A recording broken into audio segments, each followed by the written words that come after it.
Okay, let's begin proceedings. There is no more waiting room. You can just enter. I'm only going to take English questions. Please make sure you keep your questions in English. Assalamu alaikum wa rahmatullah wa barakatuh. We're going to start with the girl and then we're going to keep going to and fro. Boy, girl, boy, girl. Let's go with first girl is Mariam. Assalamu alaikum in my list. Assalamu alaikum, Mariam.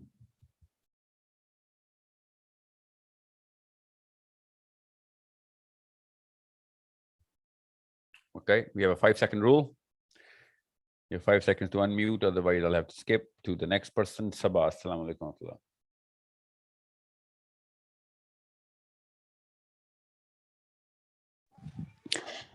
Assalamu alaikum wa rahmatullahi wa barakatuhu. Wa alaikum assalam. Actually, I just want to share something and then ask you some questions about that. I have decided to move back to Pakistan with my kids. One of my daughter is just she is 9 years old and one is 6, and alhamdulillah one is 2 years old. So everything is they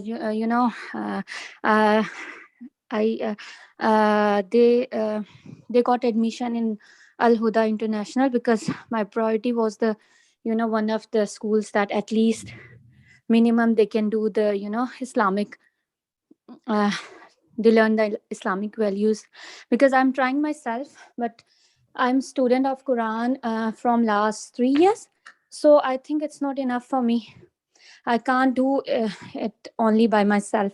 I need someone, like teachers or anyone else to, get them there, because I don't have that much stamina, to be honest. So got too much discouragement from everybody. They are saying, why you are going there? There is nothing there, and the economy and everything. Where are you right now?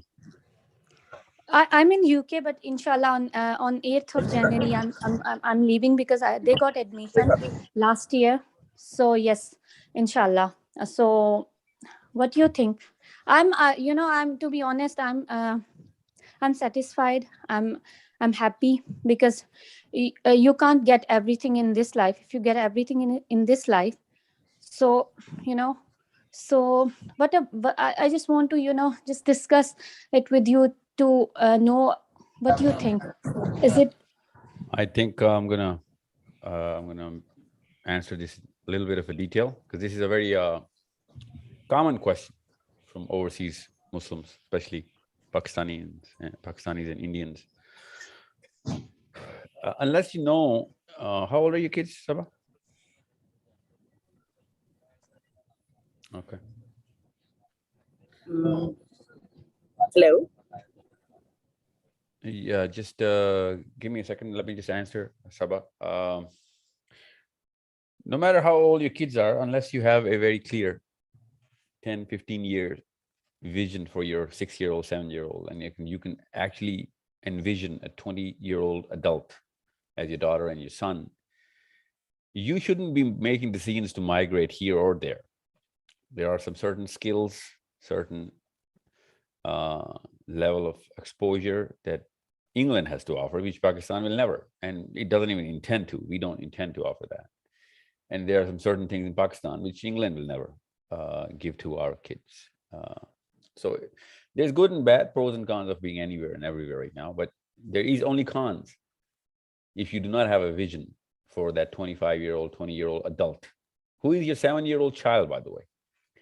If you cannot draw a picture of your own child with your husband and wife in your own living room and talk about it every day, of the kind of knowledge that your child requires, the kind of skill that your child requires, and the kind of attributes that you intend to develop to practice that knowledge, you shouldn't be having kids, let alone moving them here and there, because there will be a lot of confusion when you're going to migrate.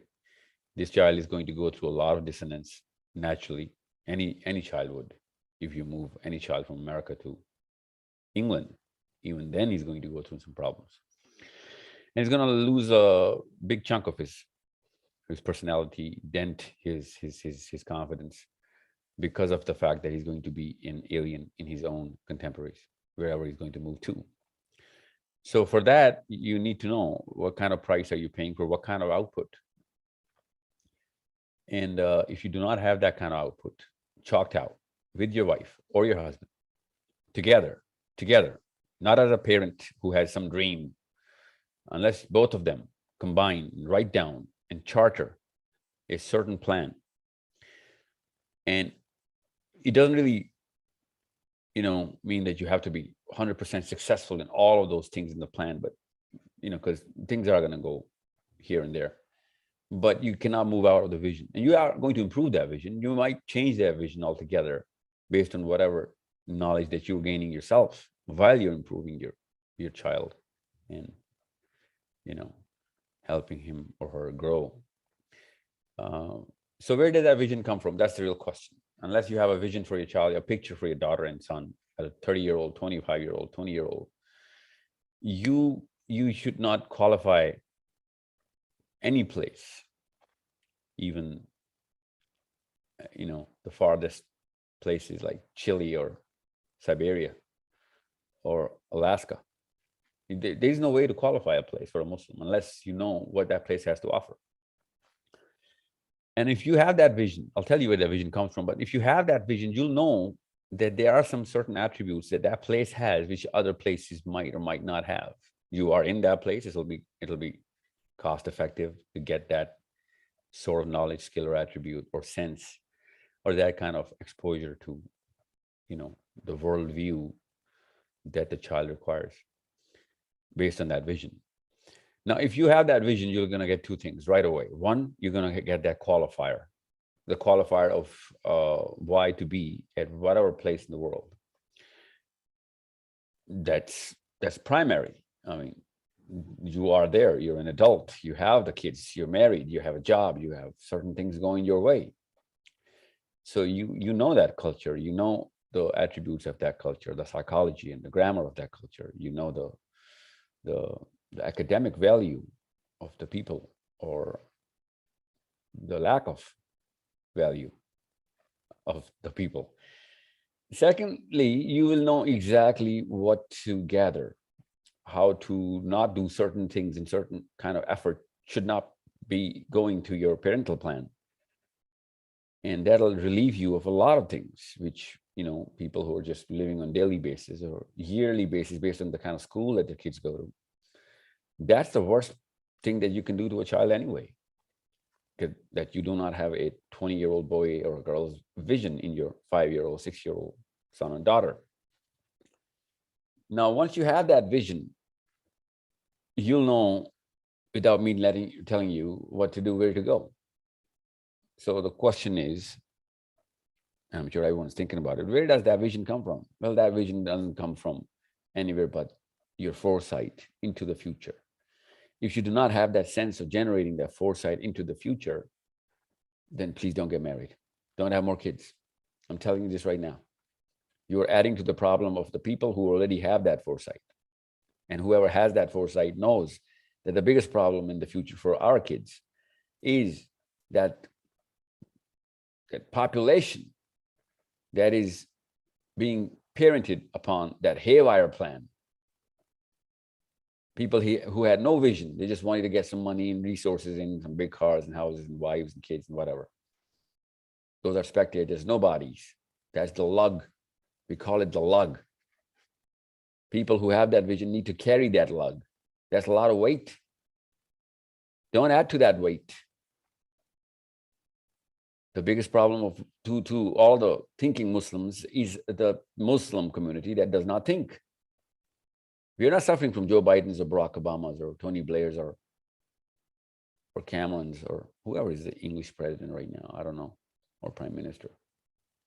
I heard that lady resign. I'm not really in the game right now. Or Putin or Modi's or those are secondary problems. The primary problem is that we are not at all a community right now. Muslims are not a community right now. We do not help each other. We do not give knowledge to each other. Not for free anyway. We do not volunteer that effort towards each other. These are the two things that make up a community. We voluntarily hold each other's hand and pick each other up. Muslims don't do that. If anything, on the contrary, we actually are the very community that we are all afraid of. In general, Muslims don't trust Muslims. Sharing the cake is Desis don't trust Desis.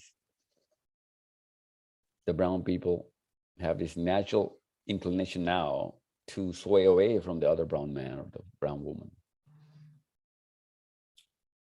And that's very evident in Canada or America, especially England.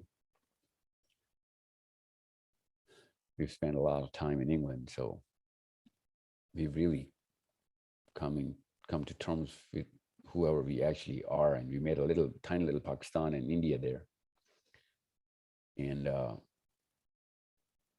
Islam is not really our identity, nor is it a practice for a set of values that Islam actually compels us to do. The demands of Islam are not visible in any part of our value system. The demands are not there. Even if they are, they're culturally driven, not religiously driven, not from the book. Most people don't even know the book. They know the Arabic of the book. They don't know the book. So you need to understand how big of a problem it will be. You will be, I will be, if I don't have a vision for my 30-year-old sons and daughters right now. Because my sons and daughters are 5 and 7 and 8. You need to understand how big of a problem I am. I am that cancer that conscious Muslim is going to suffer from. So foresight. Foresight is your key. My kid, who's 6 right now, will be 40 in 36 years. And during those 36 years, I need to see what kind of patterns of thought are going to actually sweep in, and what kind of science is going to be playing, what kind of part in determining what kind of goals is going to set. I mean, that's just basic. What kind of knowledge will be fascinated? What level of knowledge will be fascinated? Who will be fascinated by my child? Who will he be emulating?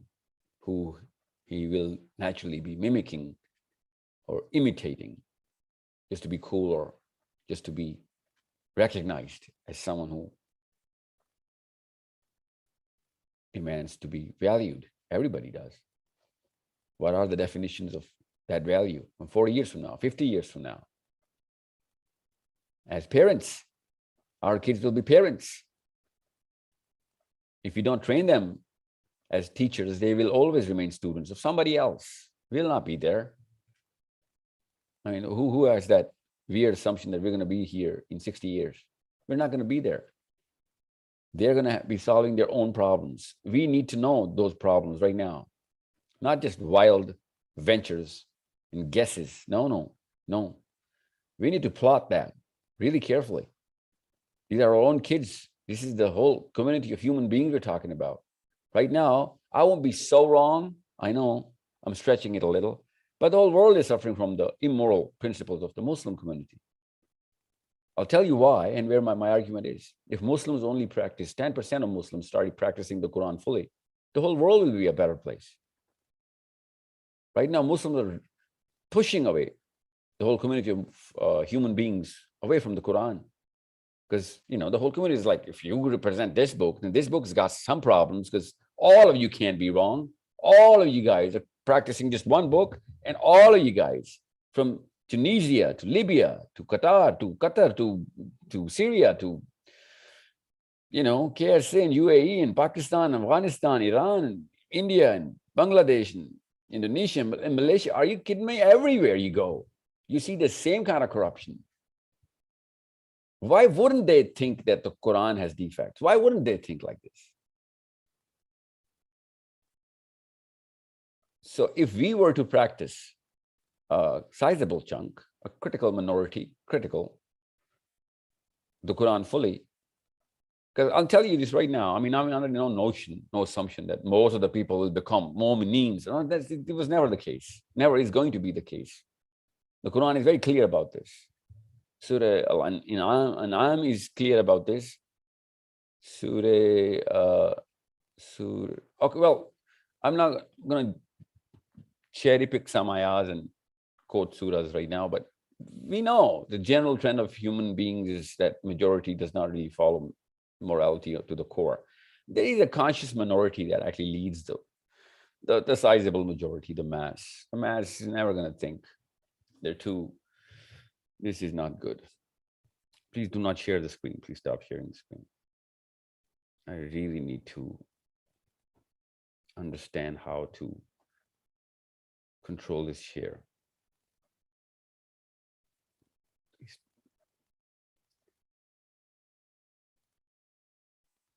This is not good. Just sending this invite to very conscious people. Do not share the screen, please. And somebody please teach me how to stop sharing when somebody does that. So, vision. Draw out the vision.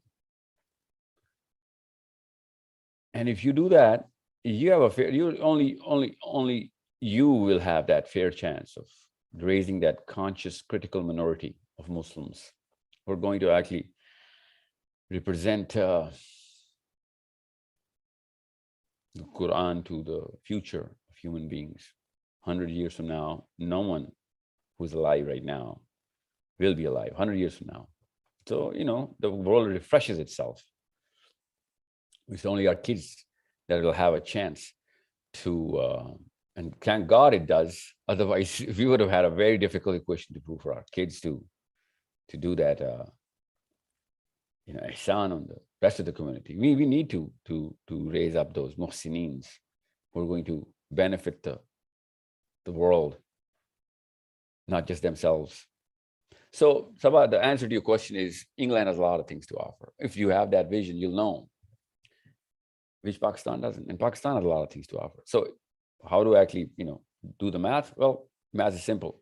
You need to see what kind of age your children are into. Certain age, certain skills are given by England more eloquently, more efficiently. And the global exposure that the child requires to generate that linguistic capability of understanding the grammar of how people actually think and speak and express their emotions.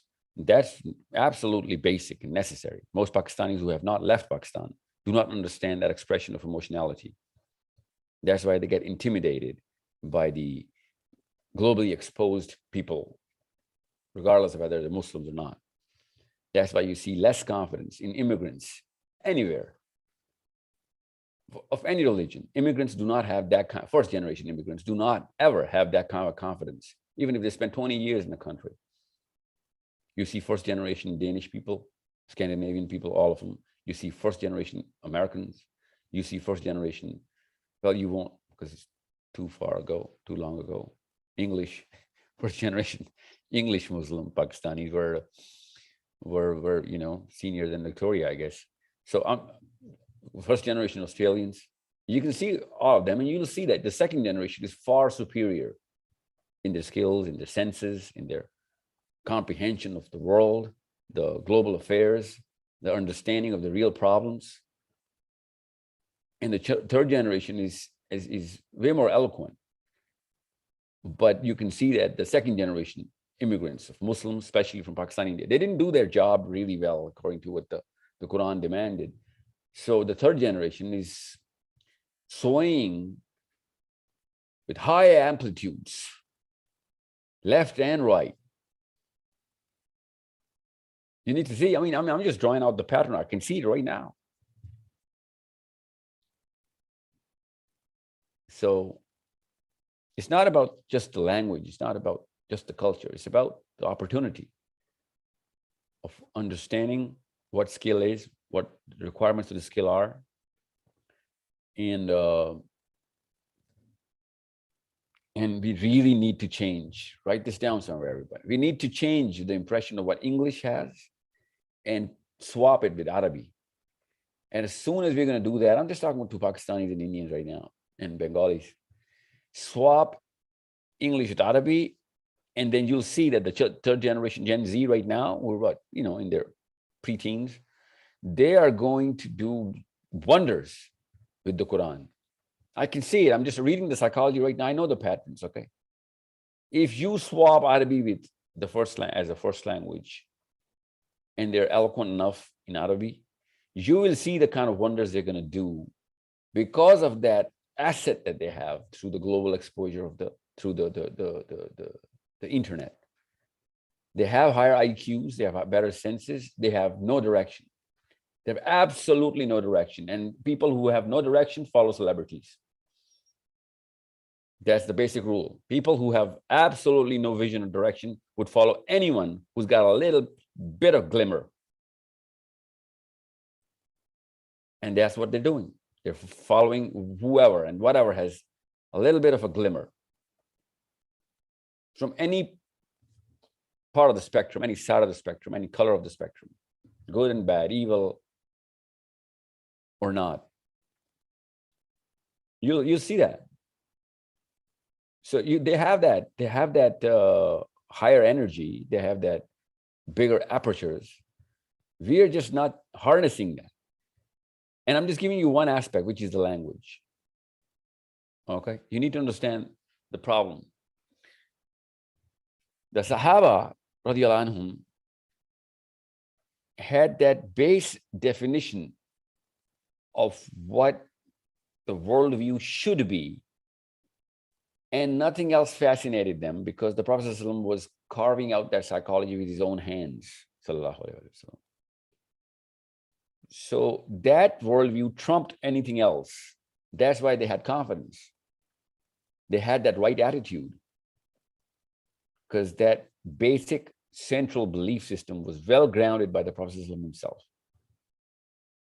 To them, that was cool, the coolest. You need to understand that. Of course, they didn't use this terminology, nor should anybody, but I'm just using your terminology right now. So nothing else could cause any kind of deterrent to that central pillar. If we do not install that central pillar right now, before they turn 12 or 13, then anything which has any kind of glimmer or cool or has enough following is going to take that place of that central pillar. And no matter what kind of Sira lectures you're going to give him, the Quran lectures you're going to give him, the Arabic you're going to teach him, no, it's not. I'm sorry, too late. He will have to generate that definition on his own by going through every single door that this building of the world has to offer. So it's about who comes first. I'm telling you this right now. Who comes first? And the way these people are telling that story of their own worldview and their whole definition of purpose was so awesome. They know the right words, the phrase, they know when to say what and what not to. They have the sense of timing and the way they've actually perfected that grammar of telling that story. I mean, look at any movie of Hollywood, any. And you'll find out, and the way they've actually, create their story around the definition of aesthetics of the mind, aesthetics of the mind. It's just simply marvelous.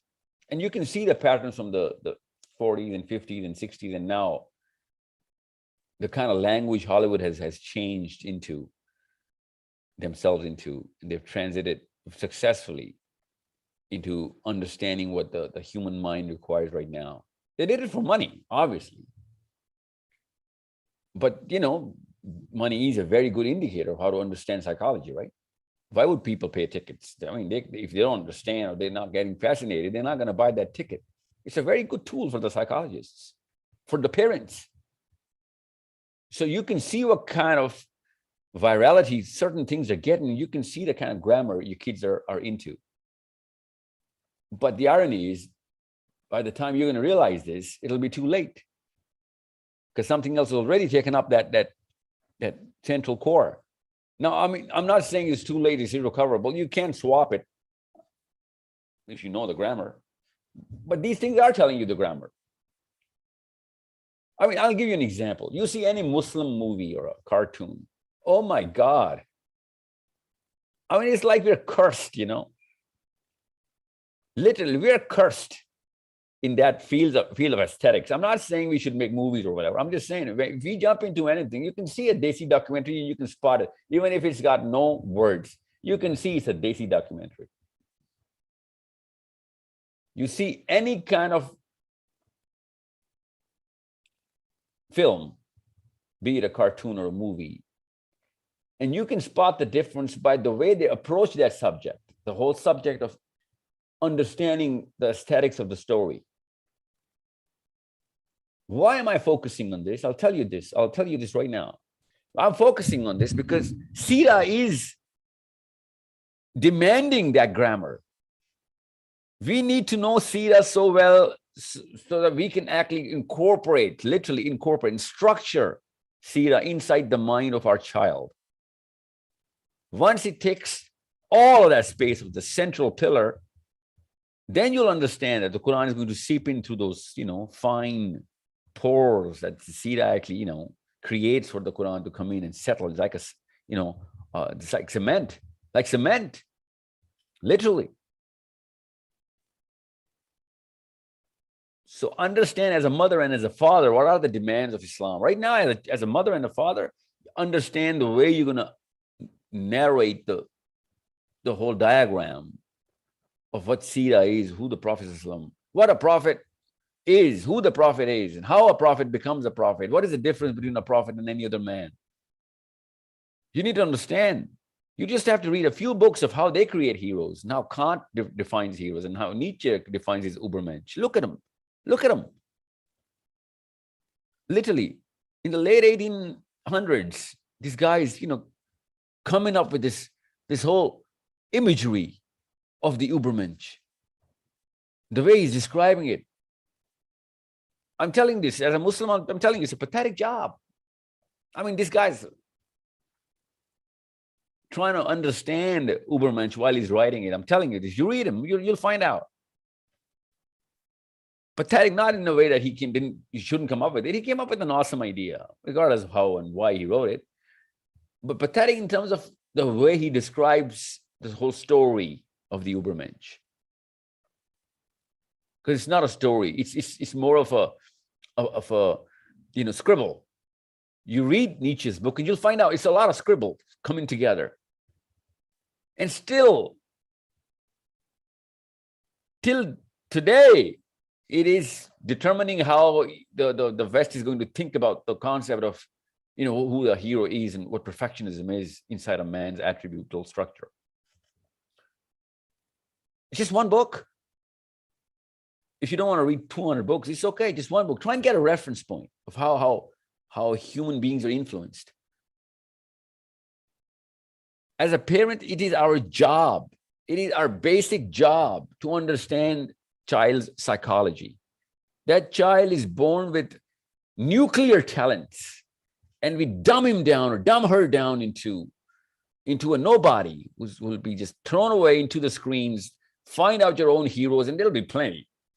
There'll be plenty. They're all fictional characters, for God's sakes. Even the Übermensch is not real. It's just imaginary. We have real characters with real stories, real villains, and we still cannot come up with the right grammar to install that story. There was a time when there were no movies. You know that, right?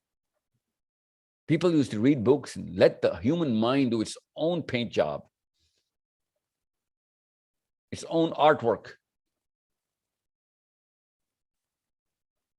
You need to understand that. We really need to understand. And you know what? I'm just going to talk to Pakistanis for just 1 minute, because I know the culture. I'm pretty sure India is like this. I didn't ever go to India, so I'm just assuming we have the same kind of culture where in the 40s and 50s and 60s, people used to read stories and books. This last generation Pakistan, the first Pakistani generation, because I'm the second generation Pakistan, right? My father was born in the 40s, so he's the first Pakistani in my family. So these people, they were reading novels and books and whatnot. Prose, all prose. Well, poetry too, but mostly prose. And This generation did not pass on the seerah to us. You need to understand that. You go to a masjid and you'll find out the way he's going to describe seerah is like, you know what, the worst thing that you can possibly do to Islam is that guy's, ability to narrate a story. It's a problem. I mean, I'm talking a lot about a lot of aspects right now. It's become a little bit of a session on parenting, but this is exactly what my answer is, as descriptive as I can be. I'm not being so descriptive because there are so many people in the group right now. I got to take so many questions. But when you want to come out of Miami just to go to Miyawali, don't. Please don't do that. I'm not saying you're better off in Miami. I'm just saying you're going to do an awful job doing whatever you're doing anywhere, unless you have a plan. You have a vision. Different kind of disease is going to latch on to in Miami. I know. I've been to Miami. And a totally different kind of disease, even worse in Miyawali or Multan. Because you don't have a vision. If you don't have a vision, you're not going to have the discipline. Because what kind of discipline? Where are you trying to, put that, those milestones? What kind of strategy do you have without a vision? Where are you leading him to? So the knowledge, the sense, the skill, the attribute, the character, all of this is your job. It's my job. I look at my son, I'm looking, what kind of failure can I be? I better know that. What is the probability of me failing because of the kind of joke he's cracking or not, story he's telling or not, orders he's listening to or not, instructions he's following or not? I mean, I need to keep assessing this as a father all the time so that I can understand what goes in and how inside the mind of this young boy. How? And what has gone into his mind? And how? Who's doing a better job than I am? I'm the guy who's actually responsible for this boy. Who's raising my son, my daughter? Somebody who came up with some story, made up a little cartoon or a movie, posted it on YouTube is raising my child? Literally. He's installing that central pillar that the wife of my son is going to suffer from. The sons of and daughters of my son are going to suffer from because of that some guy sitting somewhere in New York or wherever. He went to film school. He came up with some idea, grabbed a bunch of friends, went to a basement, made a movie, went viral, and my child draws his curve of fascination through that one boy, unknown. The way he describes a hero, the way he describes the concept of good and evil. And my son in Islamabad is trying to, perfect that. Because I missed out on that opportunity. I was just, too busy having dinners and talking politics of my own family with my wives. Claiming to be a father of my own house, alpha male, giving attitude to my women.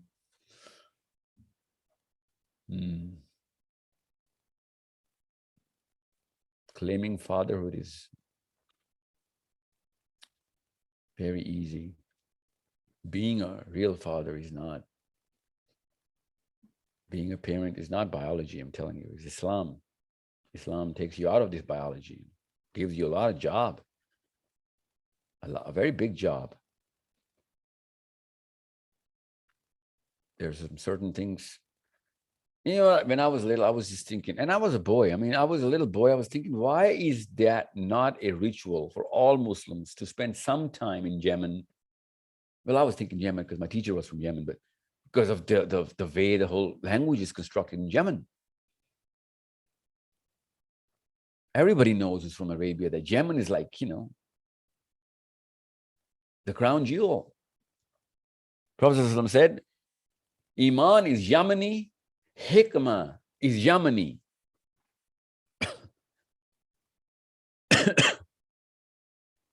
Why are we not putting that into play? What kind of hikmah? Of course, the language, the way they actually, look at the whole concept of the language, their cultural psychology. The best of you people will come from Syria at that time. Really? What's in Syria? What happens in Syria? How come the best of those people, the best of the people on the planet, will come from Syria? Really? Okay. Well, why don't we just get that kind of exposure, Isn't that better than Harvard and Yale? I'm just talking about, get an exposure. I swear to God, it is. But we would pay anything to get that exposure, or 3 days or 10 days, course and certification from Harvard. God knows I will. Iman is not Harvard. Yeah, Hikmah is not Harvard. Iman is Yemen. Hikmah is Yemen. So I'm just saying, look at the way your vision is going to drive you, and that vision should come from Sira. Vision should come from the quality of the vision come from Sira. And you should draw out the curve of what our kids are going to go through in the next 100 years. Read and talk to people who know what the patterns are. And I mean, let me just give you an example. 50 years from now, 50 years ago, when my father was a boy, 50 years ago, he didn't do the math on, he couldn't do the math. Just like that, I won't be able to do the math on what's going to happen to my son when he's going to be 50, right? But I'm not even going to try. And that's where I fail. So whether you want to come to Pakistan or not, I'm not qualified to answer this. The future of your son is going to tell you whether you should stay in England, try and solve that problem, because at certain age,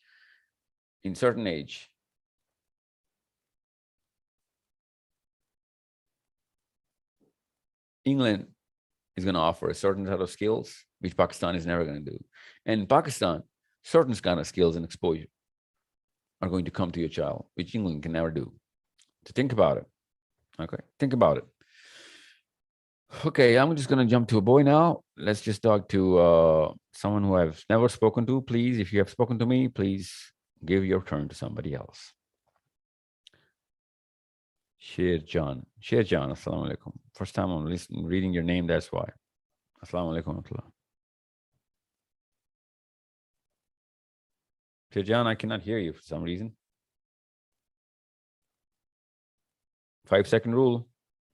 Subhan. Assalamu alaikum. Can you hear me? Yes, sir. How are you? Can you hear me? Yes, sir. I can hear you. Assalamu alaikum.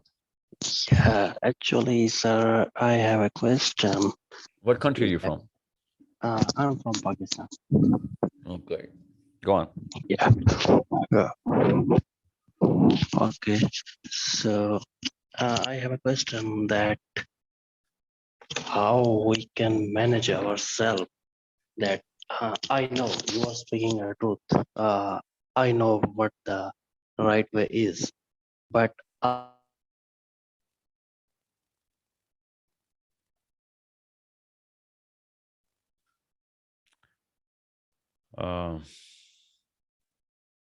What was your name? Walid John? Shed John? I've lost you. Forgot your name. Maz Jamshed. Assalamu alaikum. Walaikum salam, sir. Can you hear me? Yes, sir. Sir, my question is that what is the difference between being confident and being arrogant? Like sometimes we can't even differentiate what is the difference between these two things. And एक video में आपने ये भी कहा था कि I'll tell you before we go मुसलमान there. It's a good question.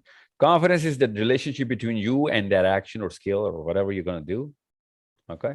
If you're going to talk about some concept and your knowledge, your relationship with that concept of knowledge or skill or that action, right? And arrogance is your relationship between you and other people. So if I am going to do something and I know I can do it, I'm confident.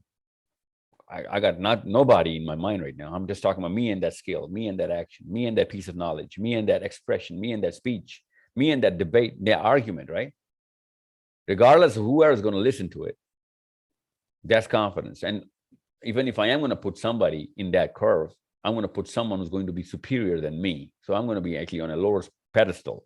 It's humility, yet confidence that, you know what? No, I can express this as well as this needs to be expressed. I can do this as good as this needs to be done.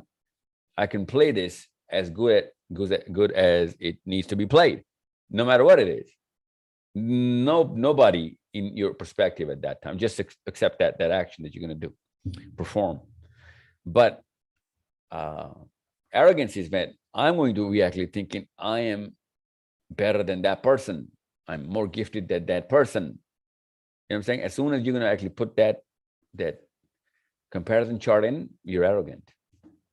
Okay. I hope that first part of your question is answered. You can go on with the second part. Maz, are you guys muting your own selves? Because I'm not muting you guys. Maliha, assalamu alaikum warahmatullah.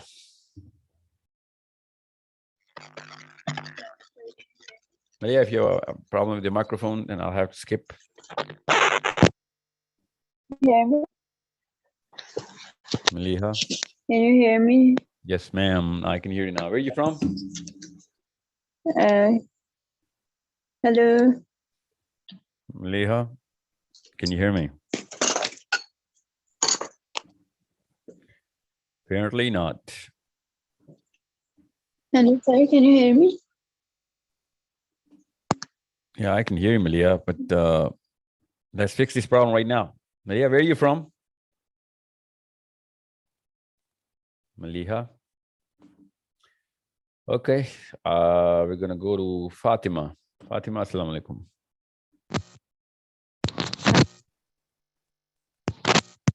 Sir? Hear me? Gee, Fatima, I can hear you. Where are you from? I'm from Pakistan. What are you guys doing up at this time? This is 1 a.m. in the morning. This is supposed to be for people in North America. Go on, Fatima. What's your question? Sir, I have a quite confusion between rights and duties. Like, हमें यहाँ पे सिखाया जाता है कि जो एक शख्स है वो फर्ज अदा करके ही हक हासिल करने के काबिल बनता है। लेकिन अगर आजकल के दौर में देखें तो हर जगह सिर्फ यही है कि हकूक की दौड़ लगी हुई है, हर कोई अपना हक हासिल करे। तो क्या हमारा ये रिस्पॉन्सिबिलिटी नहीं बनती कि हम पहले उनसे ये सवाल करें कि आप अपने फ़राइज़ पूरे कर रहे हैं कि नहीं? और अगर ऐसा है, मतलब अगर हम लोगों ने कोई जंग लड़नी है, तो वो हम लोगों के हकूक या सपोज़ हकूक हासिल करने के लिए लड़ते हैं, तो हम लोगों को पहले ये कन्फर्म करना चाहिए कि वो शख्स अपना जो है फ़र्ज़ अदा कर रहा है कि नहीं? Yeah, it's true. That's not a question. That's a very good statement. Yes. It's in Islam, your duty is your job. You're getting your rights or not? Of course, you're supposed to project the balance of fairness and whoever first fight for the rights of others so that you can qualify to fight for your own rights. However, you can't just let go of your rights just because you cannot fight for it. You should learn to fight for your rights too, but that's not your primary. Your primary is your duties. You're right. Gee, so I'm going to go to a boy. Zishan. Assalamu alaikum wa rahmatullah. Walaikum assalam wa rahmatullahi wa barakatuh. Sir, how are you? Alhamdulillah, sir. You tell me. Sir, basically I am from JLM, Pakistan. And sir, my question is that what is the initial step to give someone dawah? Like Muslim identity, I am a student of university and I want to influence the students to Islam and to Muslim identity session. So what is the initial and basic steps for me to invite them? Your own virtues and characters, buddy. You need to work on your character elements so that you can actually project that.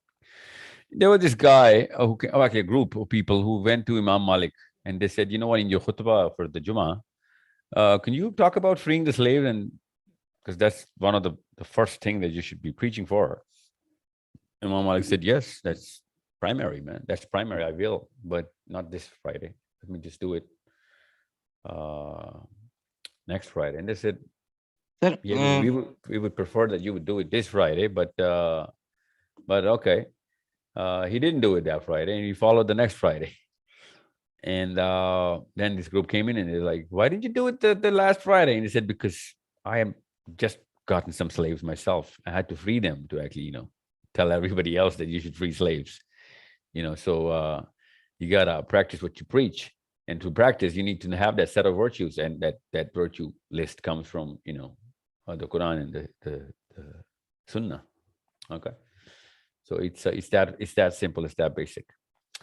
Okay, what I'm going to do is, Maheen, can you hear me? Maheen, are you in the room? Yeah, you are. I need to understand, why are you waking up Pakistanis at this time? You should be inviting only overseas Muslims so that they would be, doing this session in broad daylight. Okay. Make sure you're surgically placing this invite for overseas Muslims. I'm not complaining of why they're Pakistani. What I'm saying is, it's highly inappropriate. You guys should be asleep right now. Okay. We're pulling an all-nighter here at my workplace. We're going to be doing a 24-hour marathon, different channels, different platforms. So this is not appropriate for timing for the session for Pakistanis. So okay, was that a boy? Yeah, it was a boy. So we're going to go to a girl now. We're going to talk to somebody who's not from Pakistan, please. Okay. You guys should be fast asleep. Ji, assalamu alaikum warahmatullah. Iram. I'm from Pakistan. उठी भी क्यों हैं आप? Why are you up? Sir वैसे भी जाग रहे होते हैं तो वो फिर लिंक आ गया तो ज्वाइन कर लिया. Okay, so Iram, question English is question only. Yeah. I can ask in English. Yeah, please. My question is this: that why Allah has put the same rights for abusive parents and for compassionate one? Different because, tests, different kids, different tests. Okay. Because because the situation and circumstances are not same for both kids. Well, that's not circumstance for the child, right? Mm, You need to understand. Those kids are lucky if you look at it from the big picture perspective. I mean, they obviously don't seem lucky, but they got a lot easier of an equation. Well, we know the big equation of whoever is going to get turmoil here is going to get no turmoil there, right? You know that, right? Iram? yeah. Yeah. So problems here are a solution there. Problems here are a benefit there. So there are different tests for different people. People with normal household, alhamdulillah, I've got a great household. I mean, my father and mother, very rare in Pakistan. Very rare. I never saw a fight, ever. I mean, that shouldn't be that good, right? I mean, there should be some sort of a quarrel, but no. My folks never fought. My father was the funniest guy. He was strict as hell, I'm telling you. He used to really give us the beating. But my mother and father, we never saw them even debate things on a heated or high enough temperature. I mean, there were some awkward moments I can remember now that I think about it, but those were little spells of silences. And it's not like those boring professors, my mother and father, I mean, they were like funny people. They're still, my mother's, alhamdulillah, still alive. And, so I had a normal household. And you know what? I keep thinking that, a lot of people, millions of people don't have normal households. Most of them should have gone through some sort of a divorce. They don't. So what happens is, toxicity seeps into your mind and, blasts your psychology, and perversion comes into your psychology, and you don't get to enjoy the level of trust. I mean, I trust people so easily, because I was given a normal household, and I enjoy the value of and then the richness of the relationship of my friends and my family, because I know the rules of it. Not that I was given a book about it. We were just, that was the way it is. It's how it's supposed to be. You know what I'm saying? I mean, we had 4 siblings. I am second of 4. Well, I'm the third of 5, but my older sister died when she was little. So I never saw her. I mean, she died before I was born. So I'm just saying, we were four siblings, and we three brothers. I mean, I'm my youngest sister. I mean, I keep confusing my sister's name with my daughter. She's that young. I keep calling my daughter's name to my sister, and I keep calling Rida Hijab and Hijab Rida. Unintentionally, it's just, she's that young. So we three boys were just growing up, and now we used to have millions of friends, and all single one of my friends was in love with me, and I was in love with him. Because we never had that sort of quiet spells of going into shells or distrust or mistrust or skepticism or whatever. Because my household didn't have that. We were never, aware of such problems till, of course, we grew up and we found out that my best friend had a lot of problems in his household. And that's why he was my best friend, because all I was doing was consoling this guy. You know what I'm saying? It's a problem. And boys don't really express the way girls express. And girls really have a weird way of expressing. I mean, it's not weird, but it's a very different way. For a boy, it's kind of weird. And I found that out later on. Maybe this is the biggest problem this world is suffering from, but it still is a test. I see childhood traumas of 60-year-old people, childhood traumas being still played into their own grandkids by them with their own hands. Because of this joint family commotion, they're perfecting this, inherited syndrome. It's going to go from my great-grandfather to my great-grandson. I'm going to make sure of it. Because his great-grandfather still was alive and he was little, and they were living in under the same roof, and when his grandson was born, he was still alive, and he's going to do whatever his grandfather was doing to his grandfather, and his grandfather did to his father. And that was like the thing, it's the thing. Same goes with the mommies and the nannies. Ironically, I was not even grown into a joint family system. I mean, I didn't have any chachas or tayas. My father was a single child, well, the only brother, and my mom was the only child. So we couldn't go into a joint family system. So I don't even speak the same language of problems. So I had to read about them and talk to people. Ironically, I went into a profession which requires people to talk to tell their problems to me. And I'm like, okay, they're not making this up. The real problems that they're going through, they're not making this up. Literally, child molestation by their own fathers, literally. Can you imagine that? Imagine that. Can you go any lower than this? And I'm thinking, it's nothing but a test. There are no coincidences in Islam, no flukes in the canvas of my Lord. He writes everything down as an ease on the day of judgment for that guy or that girl. All you gotta do is just be grateful. There's a hadith, the Prophet said that God keeps testing,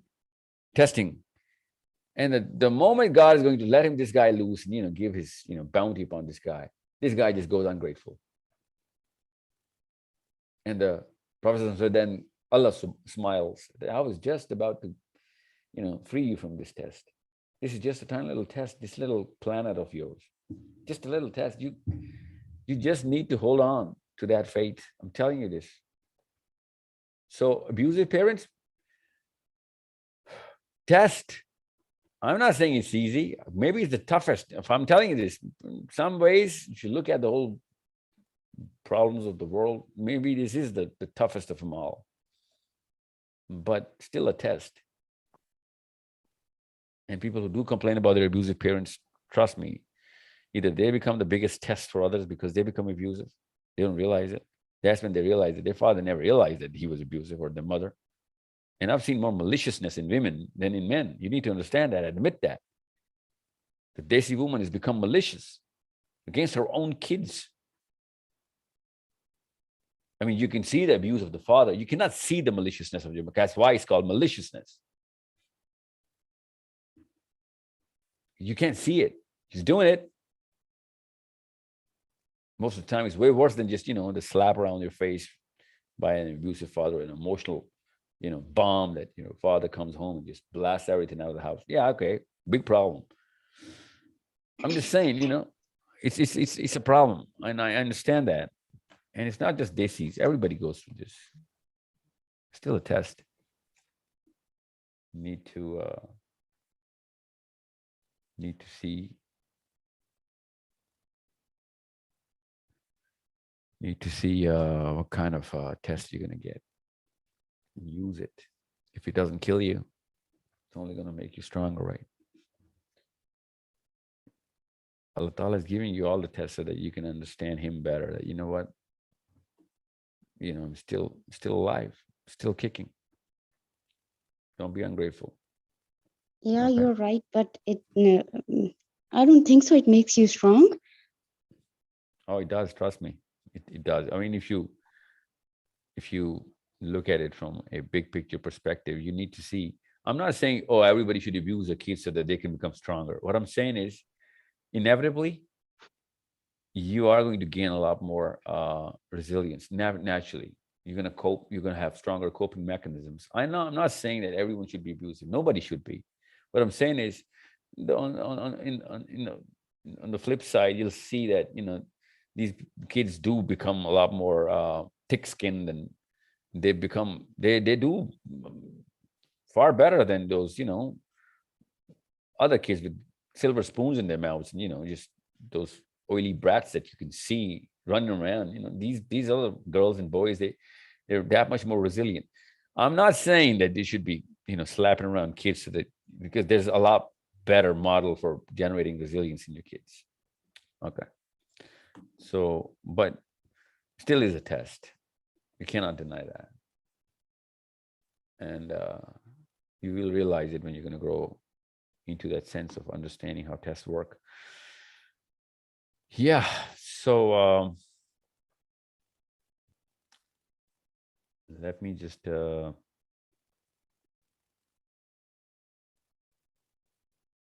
through a question from a boy. Mujib, Assalamu alaikum. जी अस्सलाम वालेकुम. It's a boy's turn. Aapka naam kya? What's your name? The lady? You just said Assalamu alaikum, wa alaikum assalam. What's your name?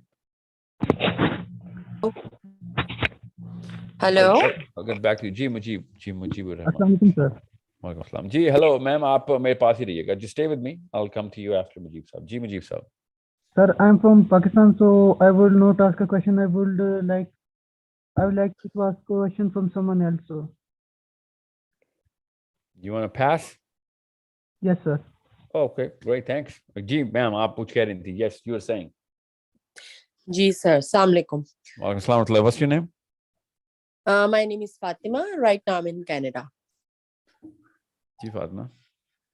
जी मुझे ना sir बस ये बात पूछनी थी. आप अपने लेक्चर्स में यू से अ लॉट ऑफ टाइम कि मुस्लिम जो होता है उसको जब वो किसी रूम में बैठा हो तो लोगों को पता होना चाहिए कि ये मुस्लिम है और उसका रोब होना चाहिए या सराउंडिंग्स में या मींस यू से कि एक पर्सोना होता है मुस्लिम का कि जो वहां पर किसी भी एरिया में हो तो लोगों को पता चले कि भाई यहाँ पर कोई आप गलत काम नहीं कर सकते हैं. लेकिन सर आजकल तो जमाना ही वो कहते हैं ना कि अजीब तरीके का नहीं आ गया हुआ कि जरा सा कोई दलेरी दिखाए तो आगे से उसको पकड़ लेते हैं सबके सब. और जिन लोगों की इस वक्त चल रही है एज अ मुस्लिम नेशन हम बहुत नीचे चले गए हुए हैं. That is a fact. लेकिन जो लोग अभी रूल कर रहे हैं दुनिया को वो लोग फिर सर अपने रिसोर्सेज यूज करके आखिरी हद तक तो लेकर जाते हैं.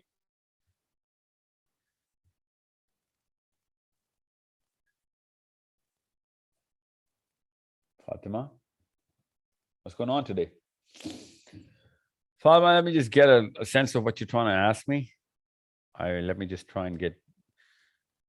Actually, I can't get a sense of what you're going to ask me because you didn't end your question.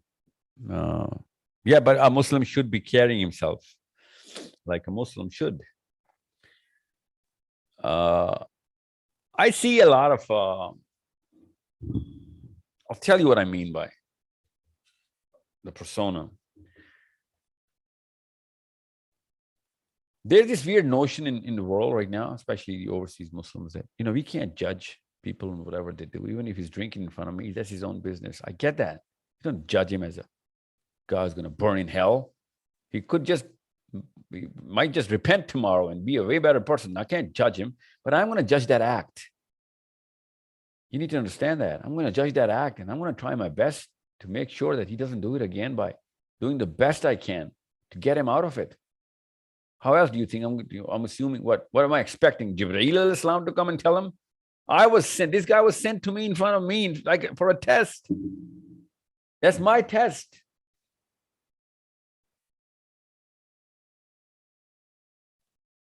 Everything is a test.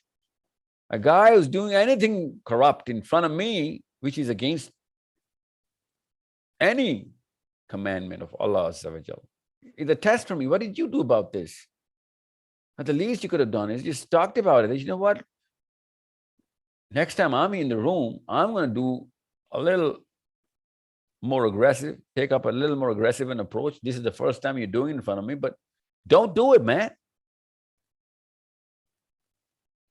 I give you a million reasons from just science alone. I mean, I'm not going to pull the science card in front of you. I'm going to start with the Quran because I'm a Muslim. You know what I'm saying? He should be really bothered by the fact. Anybody should be bothered that I'm going to a guy who's a Muslim and I'm not going to carry a six-pack, which is beer, but I'm not going to party with a Muslim with, marijuana and whatever, call a few girls so that, we can just drink around. No, because I'm going to a Muslim house. I got a Muslim coming in. Why do we give this liberty only to people with political power or some sort of celebrity that is going to come into my house and I'm going to be very careful? Well, why? Every Muslim is a celebrity. For all of that shar, that khabith element in the planet. We are those powers. We are those, big shots because we stop things from our own hands. It's a problem. We need to raise our sons and daughters so that, they can object. Otherwise, how are they going to object to the bigger injustice going on by these politicians in the world? They can't even stop their own friends from marijuana and alcohol. You think they're going to have the guts to talk to Imran Khan, Nawaz Sharif, and Bidens and Blairs and Putins or Trudeau's? You're in Canada, Trudeau. You think your son is going to go and knock the door in Ottawa? His own friends are knocking your door down to party. He can't even stop those. What kind of book is he going to be throwing at Trudeau? What kind of rationale is he going to be picking up from, about, to? Where is he getting that courage? You need to develop that courage. And it's very, very easy to develop in kids. And they build up on it. You'll be amazed how fast and quick they are in building up, the whole muscle. Courage is a muscle. Courage is a muscle. You develop it.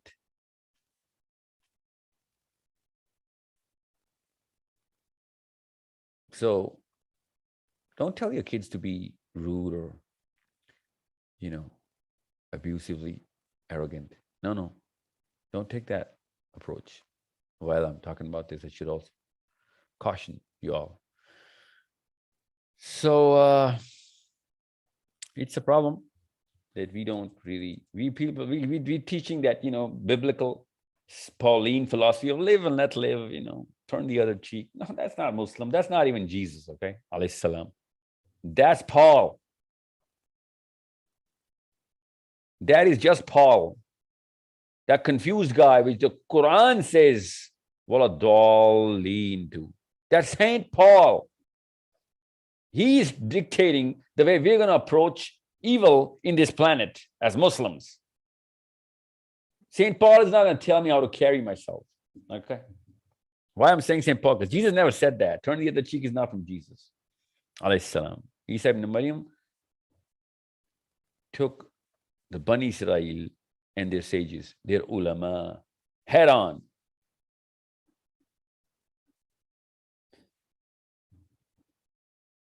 You should read the debate between James and St. Paul. You should read it. You'll find out what St. Paul actually did. It's in their books, not Muslims. Gee, so anybody from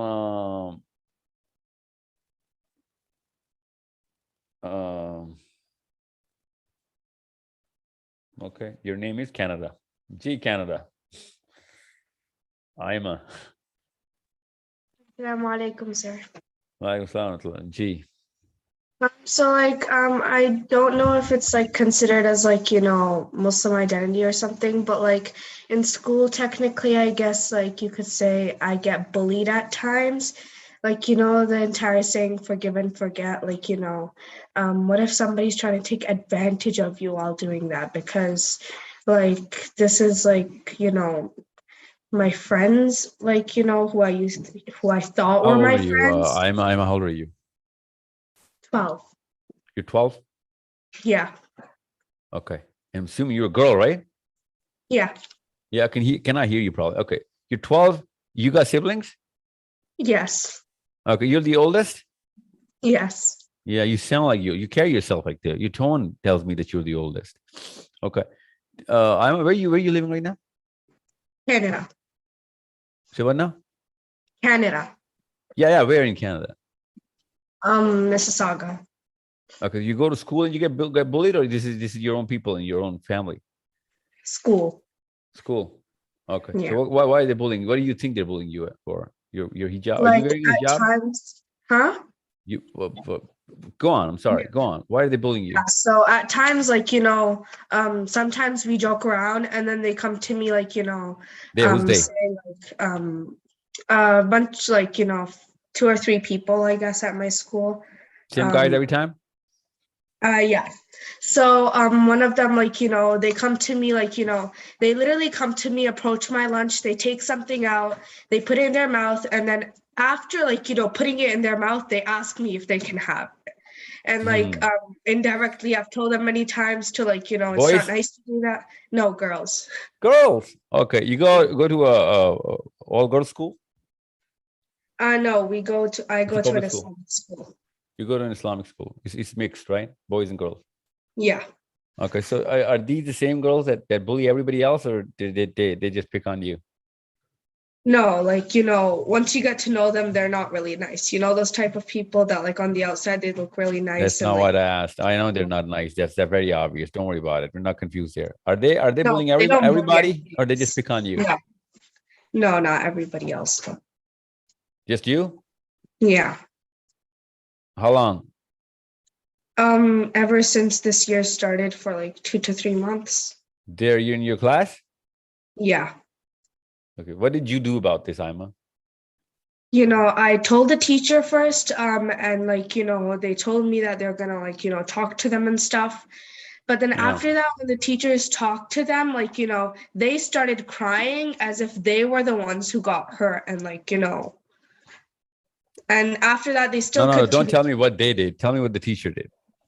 The teacher told them to like, you know, stop, and like, you know, they told them like, you know, directly, like, you know, that like it's not nice, and like technically like the teacher didn't like, you know, teacher once did it in front of me, teacher like, you know, the teacher then like, you know, the second time they took them outside and talked to them, but technically the Didn't teacher help? just, huh? It didn't help. No. When was the last time they picked on you? It happened like, you know, this week. They came to me and took my lunch. They took your lunch again. Yeah. And you've quit going to the teacher now. I guess, yeah. No, tell me, yes or no? Yeah. You gave up on the teacher. Yeah, I guess. Okay, so you gave up on the policy. Then you gotta take matters into your hand now. There's another policy, right? You know that, right? Yeah. What is that policy called? Come on, tell me. Ima, you're 12 now. You're not a little girl. You don't have faith in the policy of the school. So what do you do?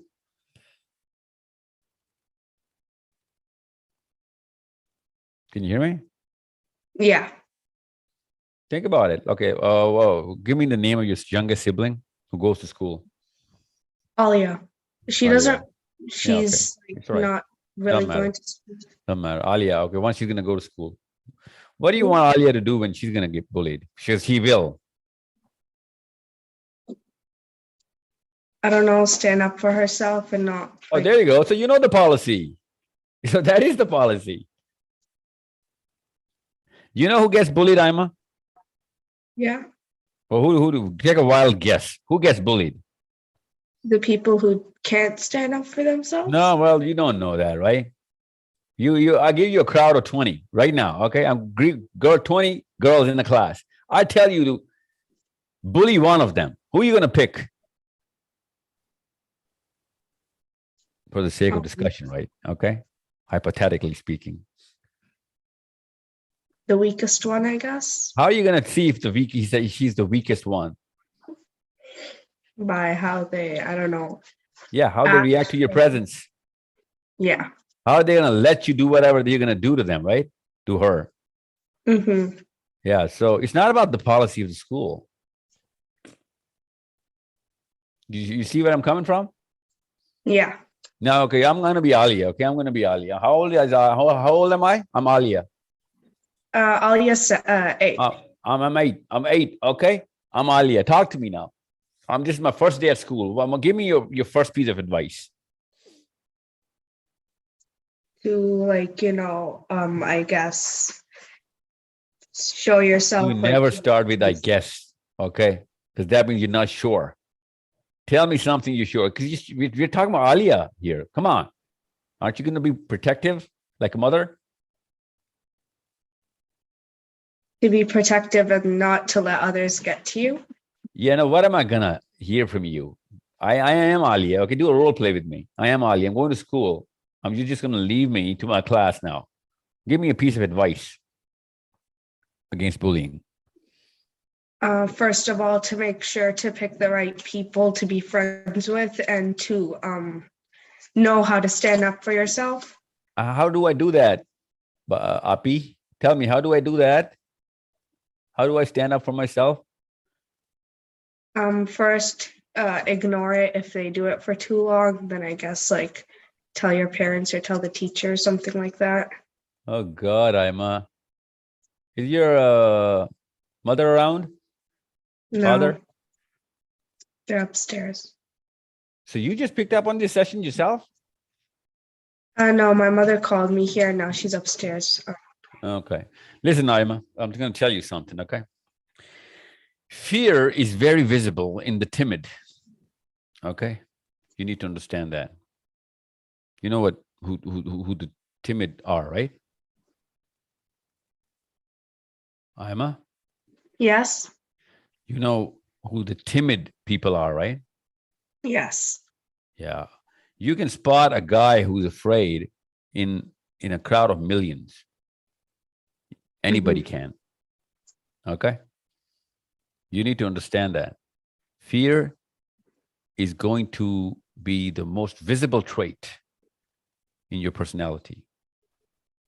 Okay? But you got to put courage with your own hands on your own forehead for people to see. Okay? You need to make sure you know what I'm talking about. You got to make sure that you show courage by your action. And it's not about winning a fight or something. It's about showing resistance. Okay? Don't be afraid to get hurt. No one's going to hurt you, but don't be afraid to get hurt. But you stand up with that very notion, with that very possibility that you are going to get hurt, and it's okay.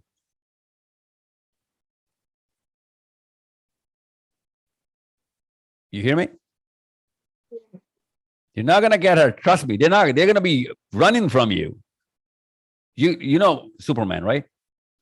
Yes. Yeah. How do you think Superman, takes care of things? Because of the fact that he can fly? That's his superpower? Come on. You've seen Superman, right?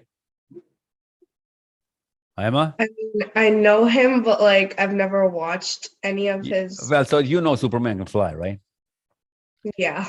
Yeah, okay. But that's not his real power. You know that, right? You know what Yes. Superman's real power is?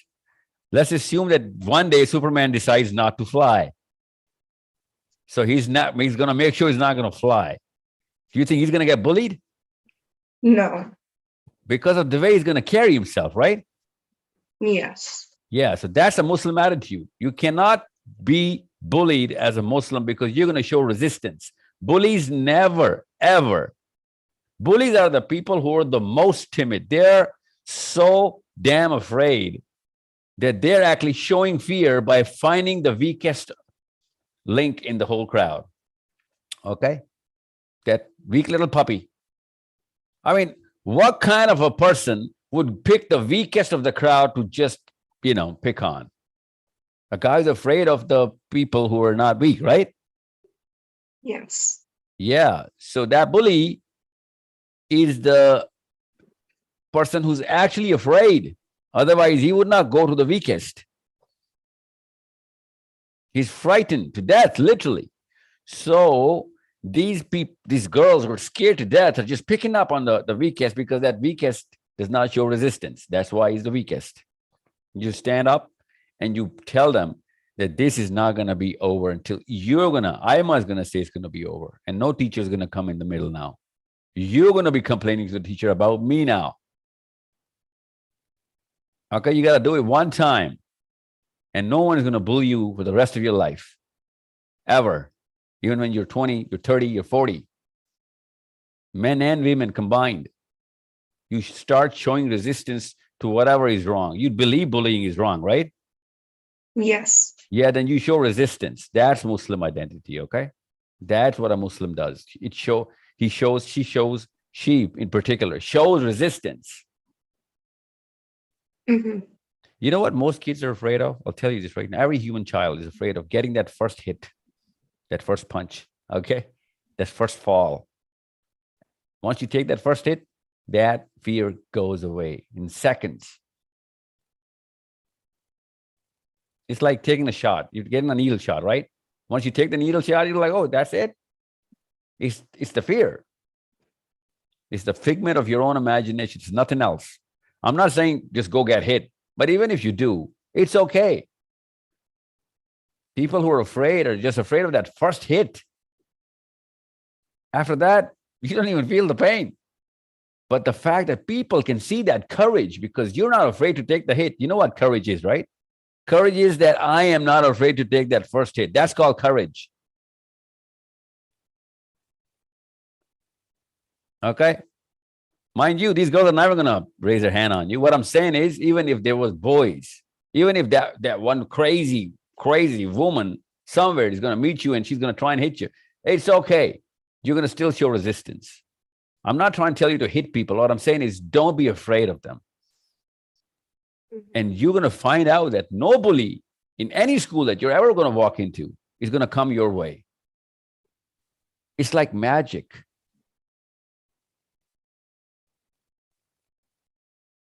And then your real job is going to begin, Aima. Then you're going to actually stand up for the people who are getting bullied. Because now you know the formula.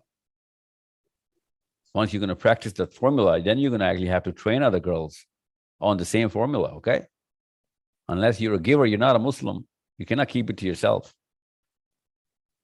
Okay?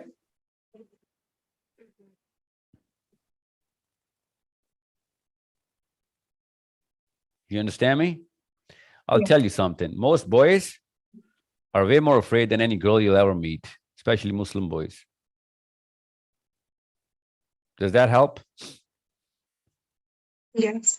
Yeah, it's okay to be afraid. There is no courage without fear, okay? People who have no fear cannot generate any courage. Courage is developed over fear. If you don't have fear, you cannot be courageous.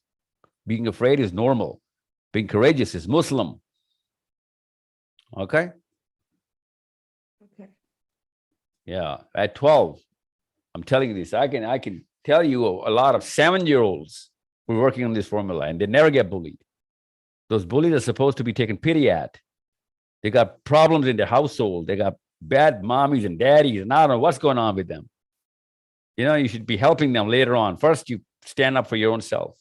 In most of the schools, you'll be amazed as to what kind of policies they have. They just somehow cannot stop the bullies. because of whatever reasons that they came up with. Okay, so I need to understand. I need you to understand this as a part of growing up, as part of your manual of when you're going to be a big girl. You don't want to be bullied by other people. This is just, if you let this happen, you're going to be bullied all your life. Okay? Ji, Maria. अस्सलाम वालेकुम Alaikum. Sir, जैसे कि in Canada और America, north America में जो LGBT का चल रहा है, राइट? सो कौमे लूत में भी तो लूत अलैहिस्सलाम की बीवी ने यही किया था ना कि चुप करके सब देखा था. वी लाइक अगर हम यहाँ रहते हैं, we can fight, we can prepare our generation, but we can just go out and talk about this to people कि ये गलत है. How we gonna, if you say that कि आप इन कंट्रीज में रहें और अपनी जनरेशन तैयार करें, but how we gonna fight with the economy? Like ultimately हमारे बच्चे बड़े होके इसी सिस्टम का पार्ट बनेंगे, इंटरेस्ट पे गाड़ियां लेंगे, इंटरेस्ट पे घर लेंगे. So like ultimately they're gonna fall in the trap. LGBT को एक्सेप्ट कर लेंगे.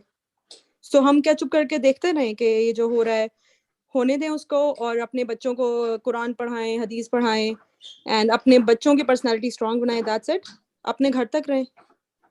मुझे तो अभी तक ये समझ नहीं आती कि I'll tell you something. What I don't really understand is when this whole LGBT thing is going on,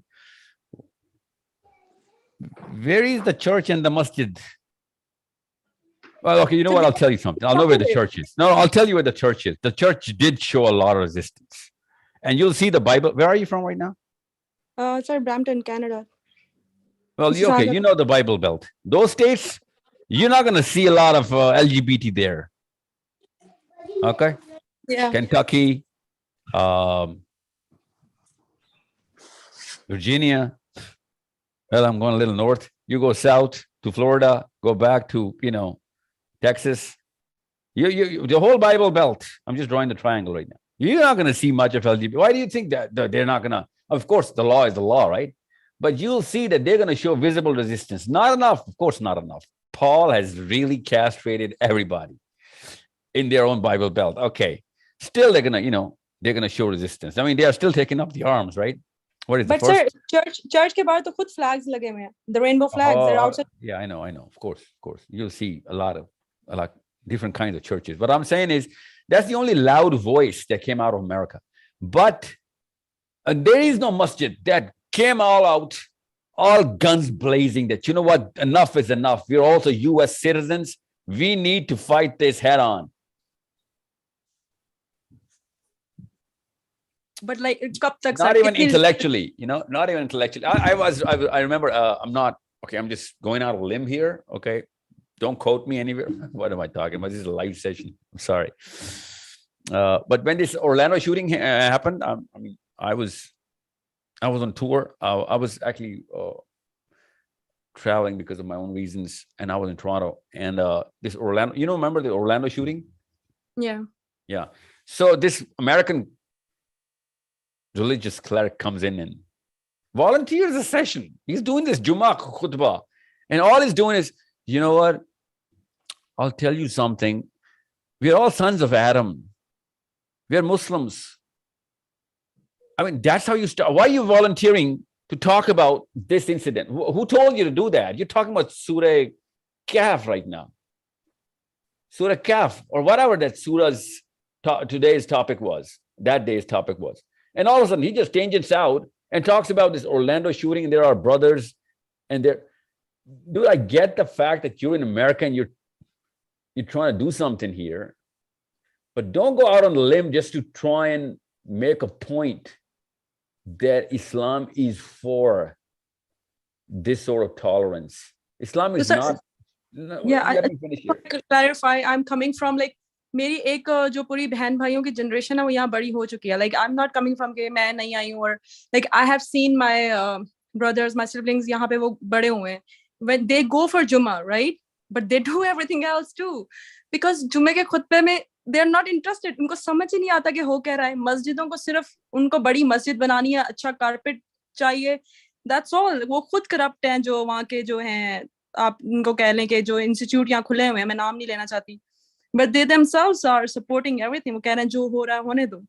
So like what should be the way? ऐसे religious families हैं, आप उनके बच्चे देखें and you'll be like कि यार ये इन्हीं के बच्चे हैं. Well, I'll tell you something. These Muslim clerics are not going to do it. Then parents should come to the make their own clusters, use their own conference rooms, book their own conference, start the movement. This is how it starts. How do you think this presidential campaign starts? Door to door. How do you think Jehovah's Witness is working in what part of Canada are you from? Toronto, sir. Mrs. Sahil. Okay, well, Toronto is heavily infested with, well, shouldn't use that word. But it is infested with. Everyone is capitalist. माँ job पे जा रही है. No. Okay, listen. No, that's everybody. Okay, capitalism and activism can go hand in hand. Can't blame capitalism for LGBT. Okay, you need to admit where the stick is broken. The stick is broken inside the masjid. I remember I was in a debate in ISNA conference once in Toronto, and LGBT was like, coming up around the corner. And, this is 2006, 7, 8 I'm talking about. So, of course, there were gays and lesbians, I mean, since 1980s, officially. But LGBT was a little bit of a discussion. And they'd call in everybody. And people were very vocal about this. Very, very vocal about this. And all of a sudden, when it was legalized, all of us, these Muslims just died out, it just went out because the law is the law. We're law-abiding citizens. Dude, well, I'm not trying to tell you to break the law. I'm trying to tell you to change the law. Where is the movement to change the law? Where is the resistance? I mean, if Martin Luther King thought like this, you would have had a totally different flavor of LGBT now. You know what I'm saying? I understand what you're talking about. I'm just asking, like, they're okay. मान लिया कि उन सब ने accept कर लिया, ठीक है? वो खुतबों में भी hide कर रहे बातें. Like, I alone can fight for myself, for my kids, but मैं सबके घरों में जाके नहीं बदल सकता. No, सबके घर का जिम्मा आपका नहीं है, आपका बस काफी सारे घरों से start. First drop of the rain. Okay, now listen. I spoke to this Egyptian scholar who was,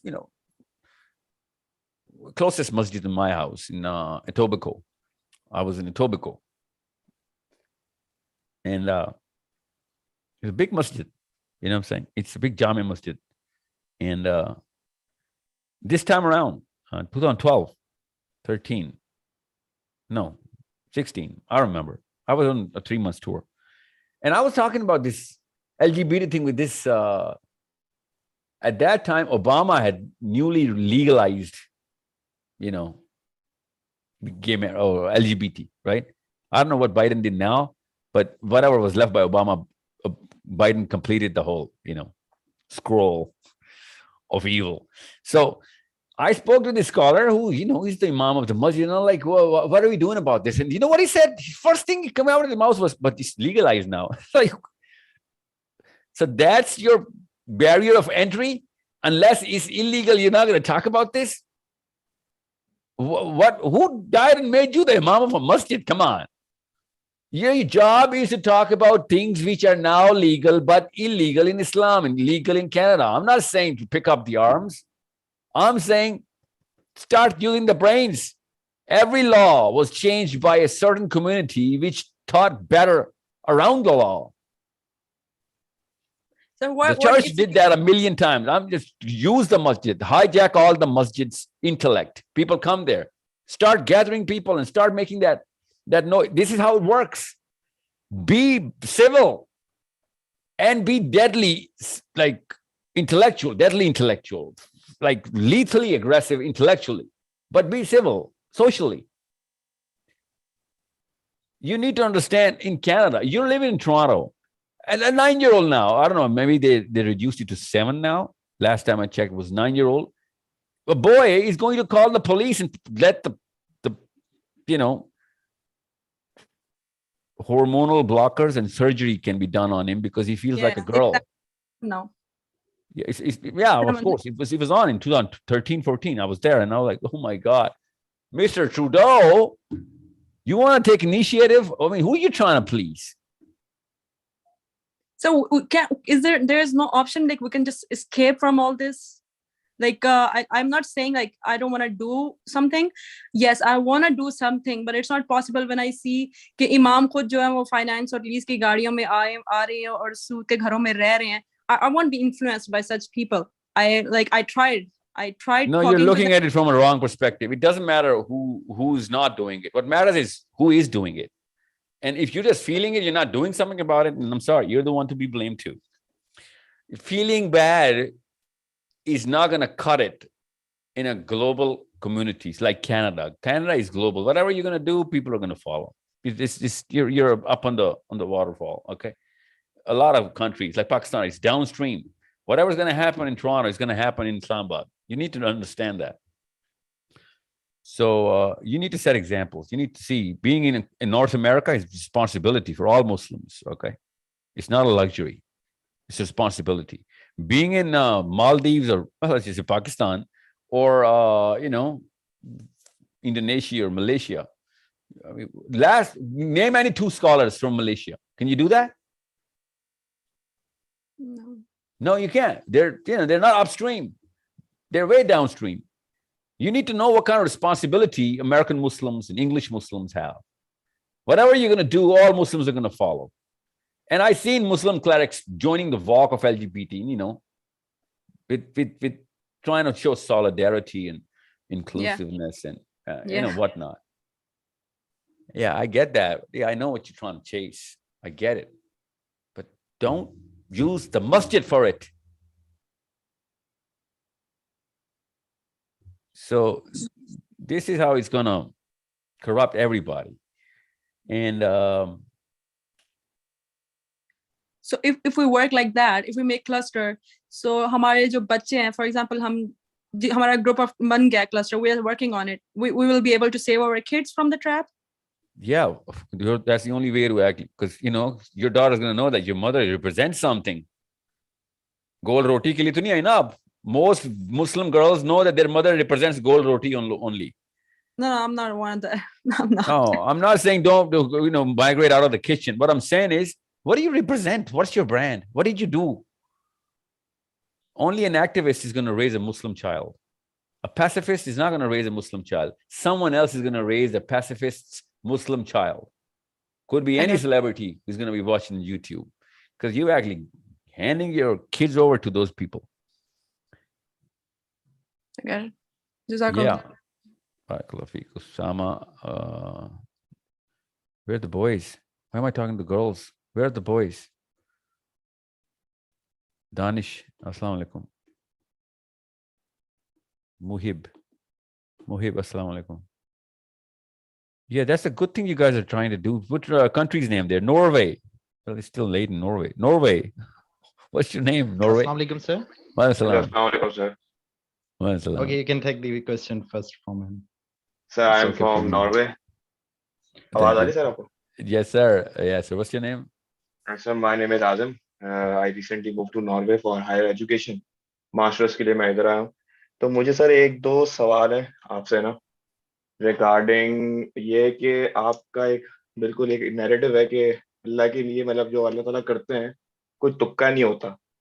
तो जब से मैं इधर आया हूँ तो मुझे 1-2 महीने से ना ये चीज हो रही है कि जो मुझसे लोग मिल रहे हैं तो उनको मतलब मेरा काम है उन तक इस्लाम पहुंचाना, कि कल को आखिरत में अल्लाह ताला मुझे सवाल कर लें कि तुमने अपने दोस्तों में इस्लाम की रिप्रेजेंटेशन क्यों नहीं की और इन्होंने आपसे मतलब आपने इनके लिए क्या किया. तो मुझे ये सवाल था और दूसरा अफगानिस्तान के बारे में सवाल था कि आप पूछिए.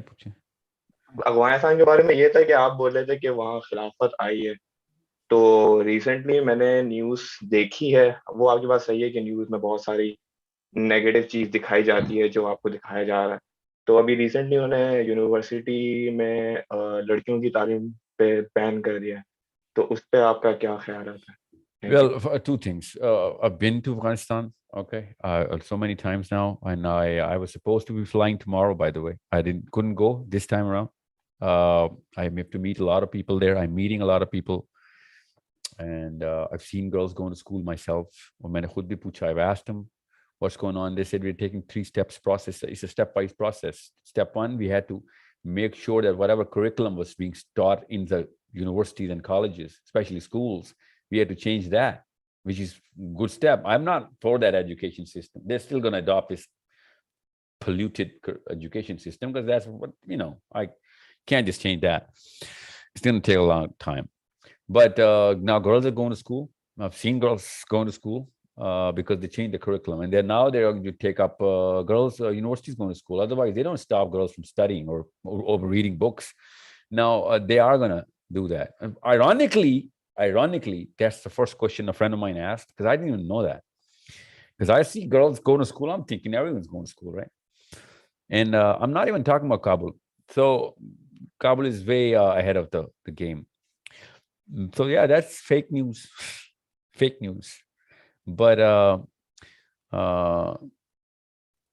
there's so many things that they have not changed, and they are planning to. They're planning to change that. They have not changed. But this time their stance is a little too lenient, even for my own liking. Like, what are you doing? Millions and millions of Muslims everywhere is trying to, sniff out the sense of Khilafah from you guys. And like, yeah, we know, but of course they're not kids, okay? They know what they're doing, but I have my own differences of the way they could have approached. I am looking at it from a Western perspective of how Western definitions of resistance to certain regimes is set up. And they don't have more than a couple of decades, if they're lucky. Otherwise, in this very decade, the global resistance is going to reset and, come and try and take them over again. Not through arms primarily, but could be. Okay. So, because, it's not viable. I mean, what do you think is going on in Israel and Palestine? What do you think is the big vote for Israel in North America? Well, that's the only practicing democracy in the Arabian, whatnot. Okay. So you're going to go and try and bomb every place which has no democracy? What is that all about? Well, that's their first entry, their visible entry, their apparent entry, apparent reason for entry. Otherwise, we know what their agenda is. So this is another bomb in the making of, whatever's going to happen. It's going to blow. It's going to blow. And I am not just the only one. I am very loud, but I'm not the only one who's going to keep telling them. I am telling them that, this time, make sure you prepare a lot more bunkers and a lot more factories, because they're going to come every time. And it's not just them. Everyone should be doing that. Okay. And, but that news is so far from the truth. And I'm actually, not for that. I wish a lot of that news should have been true. Not all of it. I am pro education. Every Muslim is supposed to, be educated, well educated, far more educated than anybody else. But in other realms, I was assuming that they're gonna. Okay, let me just give you an example. They first abolished this legal system, and there are no lawyers in Afghanistan right now. Nobody can be a lawyer. Okay, any case has to be settled within 48 hours, unless it's a financial property agreement case. 20 days. You know what that ministry is called? That ministry is called Amar bil Ma'ruf wa Nahy anil Munkar. No lawyers. Anybody is going to come in, is going to fight his own case. The Qadi is going to do whatever he's supposed to do in the light of the Quran and the Sirah. You need to understand, they know where the corruption is. In Pakistan, the most corrupt people ever, you can see, bottom of the barrel, lawyers, people of the law. Right on top of them, judges. On top of them, the police. That's the bottom of the barrel I'm talking about. You know what I'm saying? So they knew where to hit. They did that. They did that. But it's going to take a little while. But you'll be amazed as to. I see women. I've seen girls, women. I'm everywhere. well, not as much as I would like to see them, but there, this is you'll be amazed as to how open that culture is compared to what I see or we all see or hear about. Okay. Gee, India. Last question, please. Last question, India.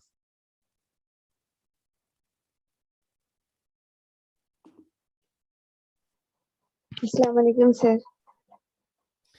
Assalam, man. Just keep it in English, please. Yeah, sure, sir. So my question is, what if any of the parents harass their own kids mentally or physically, as a viewer or saying, so means how can I help them, means to avoid that mental issues to kids?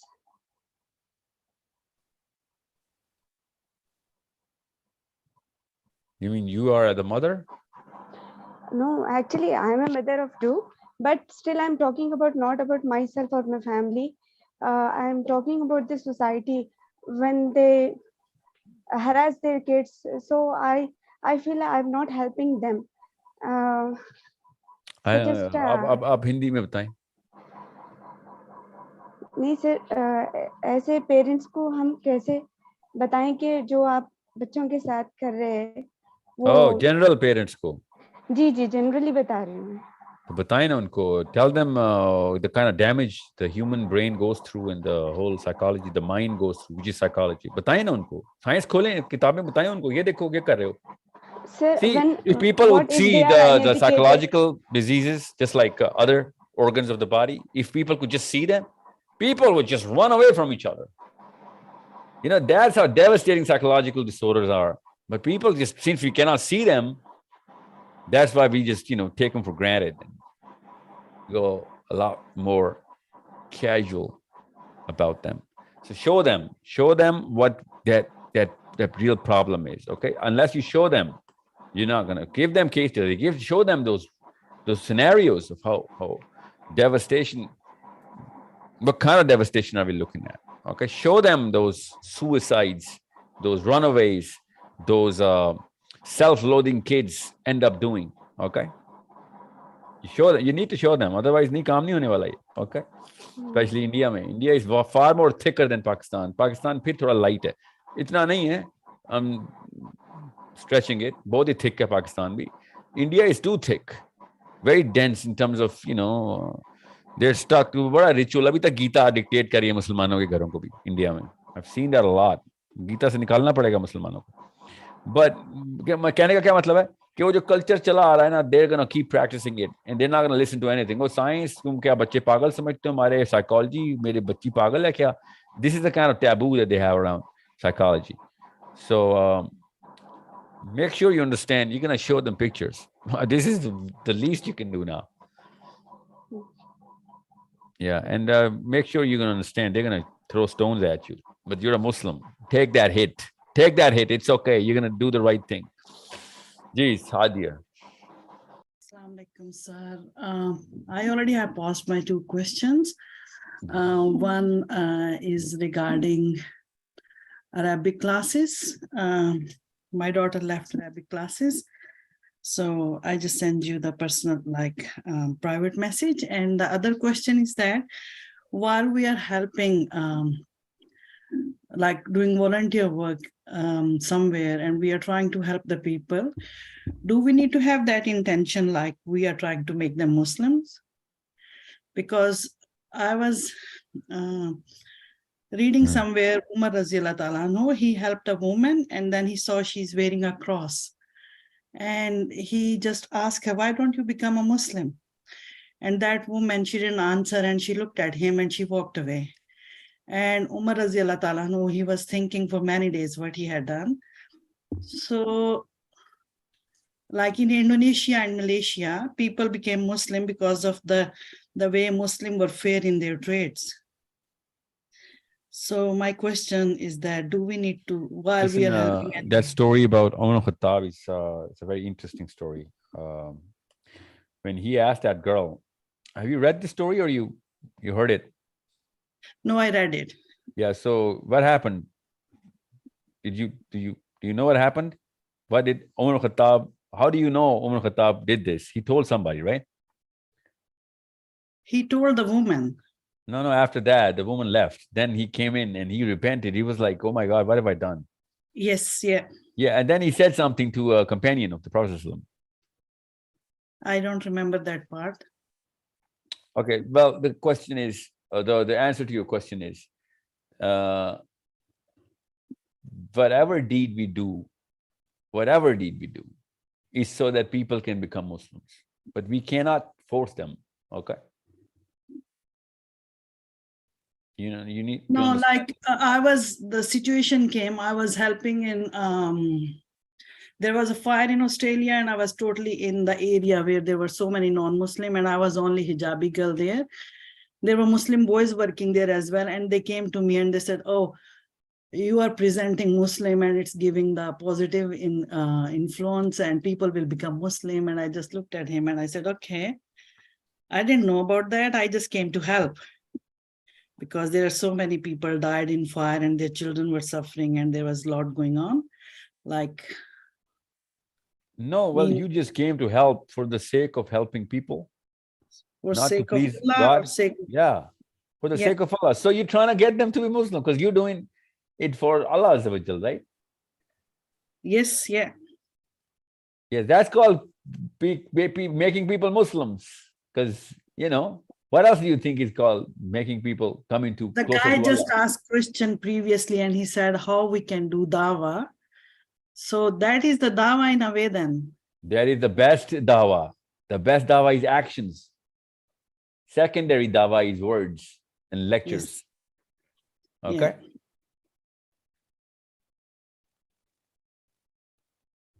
Okay. So it's a good question though.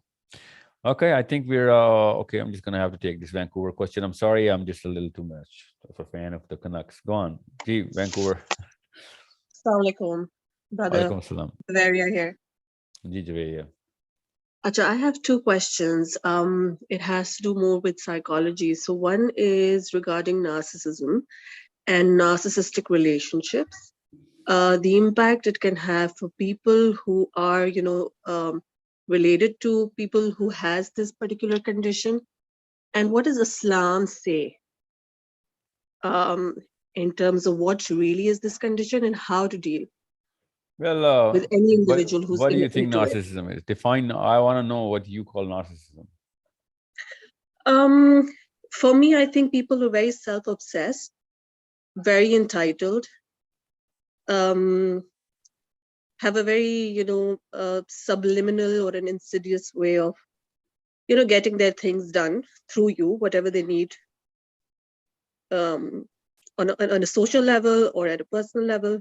No, that's not narcissism. That's deeper. Narcissism is deeper. You're just giving me a lot of symptoms. The sense that I am above other people. That's not. Yeah, so they're very self-obsessed, and they just want to prove themselves to be very Self-obsessed. correct. Listen. Self-obsessed is another outer layer. That's a symptom of narcissism. The sense of you thinking that you are above other people. Okay. Correct. Yeah, that's narcissism. That's it. Don't confuse it. Nothing else. Okay. All right. Now, whatever is going to do about this is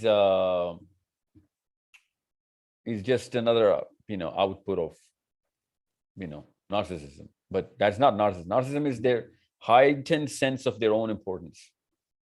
Okay. You get that? So what does Islam say how to deal with these people? And of course, I would like you to also comment on how does that even impact, people around them? It's a killer. I think it's one of the worst things that can happen to any relationship. Especially if you're a girl and your husband turns out to be a narcissist, you have two problems in your hand now. Okay. You have two problems. Now, I'm not saying if your wife is a narcissist and you got no problem. Of course, you got a big problem. But if your husband is a narcissist, you got two problems. That's how, academically you have to look at it, because you're already dependent on so many things. And now this guy has his heightened sense of self-importance. That's a big problem. That's two problems. Because he's already making up all the money. He's making ends meet. He's the provider. And all of a sudden, he thinks he's got a claim on your self-esteem, Mhm. yes, whoa, you're not a property of anybody in Islam. You need to understand that. Nobody is a property of anybody. We are all the property of Allah Azza wa Jal. Okay? So unless you're trained to understand that concept, everybody should be a narcissist around you. I'm going to repeat this. If you do not have that concept properly grounded inside your personality, then everyone is naturally going to seem like or even act like a narcissist around you. We are such self-loathers. We have absolutely no self-esteem. We draw like we're just carpets for other people to just run over us, and then we start calling them narcissists. No, most people are not narcissists. We just do not have enough self-esteem. I'm not saying this in your case. What I'm saying is, understand, you are not going to fix a narcissist with low self-esteem. It takes a lot of confrontation and a lot of feedback, and in different angles. You got to knock some sense into his head, and which means different situations, when he's vulnerable, when he's not, when he's at its peak, when he's he's showing some empathy. Most of the time he's not going to show empathy, but okay. So we have a problem. When you're a girl and your husband's a narcissist, you got problems by the tons now, because the kids are going to be going through that problem. And most girls, what they do is they actually go into a shell. They try and avoid. And well, most people, desis are trained ke koi masla avoid kiya karo ya, avoid kiya karo. You cannot avoid a psychological disorder and expect to fix it. It's like you know what, मुझे flu हो गया, तो मैं तुम्हें मैं avoid करूंगा. I get that. Flu should be avoided. It's contagious. मुझे कोई corona हो गया, yeah, I'm going to avoid you and it's going to get better. Yeah. But मुझे narcissism है, मुझे avoid किया करो, then no. You're gonna go through a bigger problem. This is But not a brother, virus. yeah, absolutely. But there are also times, there's certain personality traits of these people which are very obvious. And then there are times they're just so insidious. There's a term that has been coined, I've been reading on it. It's called covert. Yeah. Or malignant, whatever. I think it's covert. And yeah. that is, it's so undercover. And sometimes you have to really, stealth. Yeah, you have to really go deep to really, understand. So generally, I mean, you do eventually also find out. And it can be, even with a husband or your own child, your own parents. So there are different relationships. Let's just put it that way. In Islamic way, I just feel it's not completely fixable. What does Islam say for people or even for conditions like this? From that angle, how to look at it? No, kibr is a very well-defined disease in Islam. Mm-hmm. Yeah, kibr, And you need to understand, unless you train your kids what kibr is, and arrogance is, bigotry is, and self-centeredness is, and how does it start, what kind of symptoms you can see, if it is manifesting in your child or whoever, doesn't matter. Then for kids, you need to train them on receiving feedback and doing something about it. Two steps. Not only that, have to be open for feedback, but you got to check up on whether they're going to do something to fix whatever feedback says that they need to fix, no matter who's giving the feedback. Okay. Now, there is a little bit of a threshold here. You cannot just take all the feedback from everybody. You need to see who's qualified to do that, but that's a caution.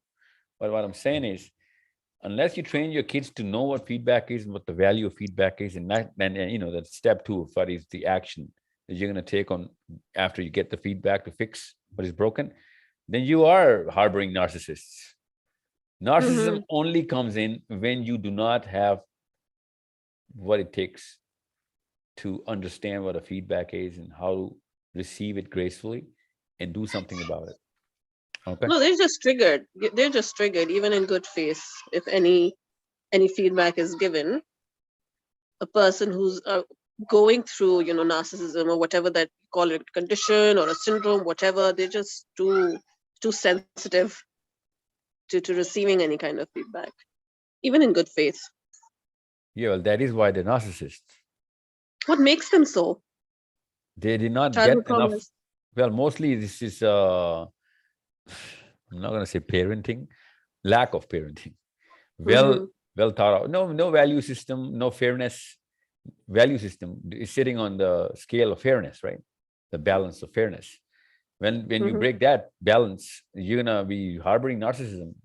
Every child of yours, because whoever's gonna get that kind of a power over his own siblings or his friends, or I'm talking about kids, he's gonna naturally start to think that, you know what, since I'm better, that's why I'm getting all of this. No, it's not the reason why you're getting all of this. Your father is not a well-balanced human being. That's why you're getting better than or bigger piece of the pie than your own siblings. You shouldn't do that. But since you're going to do that to your son or your daughter, or whatever, or you keep calling your daughter pretty and, Yeah.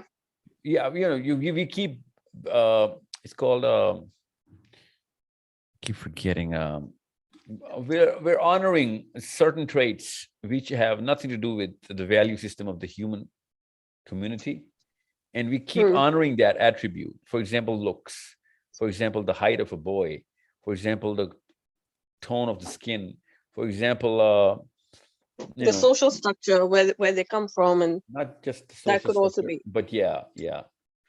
But in the big picture, you can see these cracks caused by these people because they were given it's called a profile. Okay, and for now I'm going to call it the profile. You profile a person from attributes and definitions which are plastic, and they're going to cause that cancer. And this girl is going to devastate the rest of the people because she thinks she's better than the other people because she looks better. Okay. And this boy is going to think he's better because he looks better. And that's something that we all do unintentionally. Well, carelessly is the right word. We carelessly do that to our kids. And we are harboring narcissism. We're just sowing the seed for narcissism. And just one way of doing it. And the other way is doing it, when you give them enough power over their siblings for no reason, enough rotating that power around the siblings.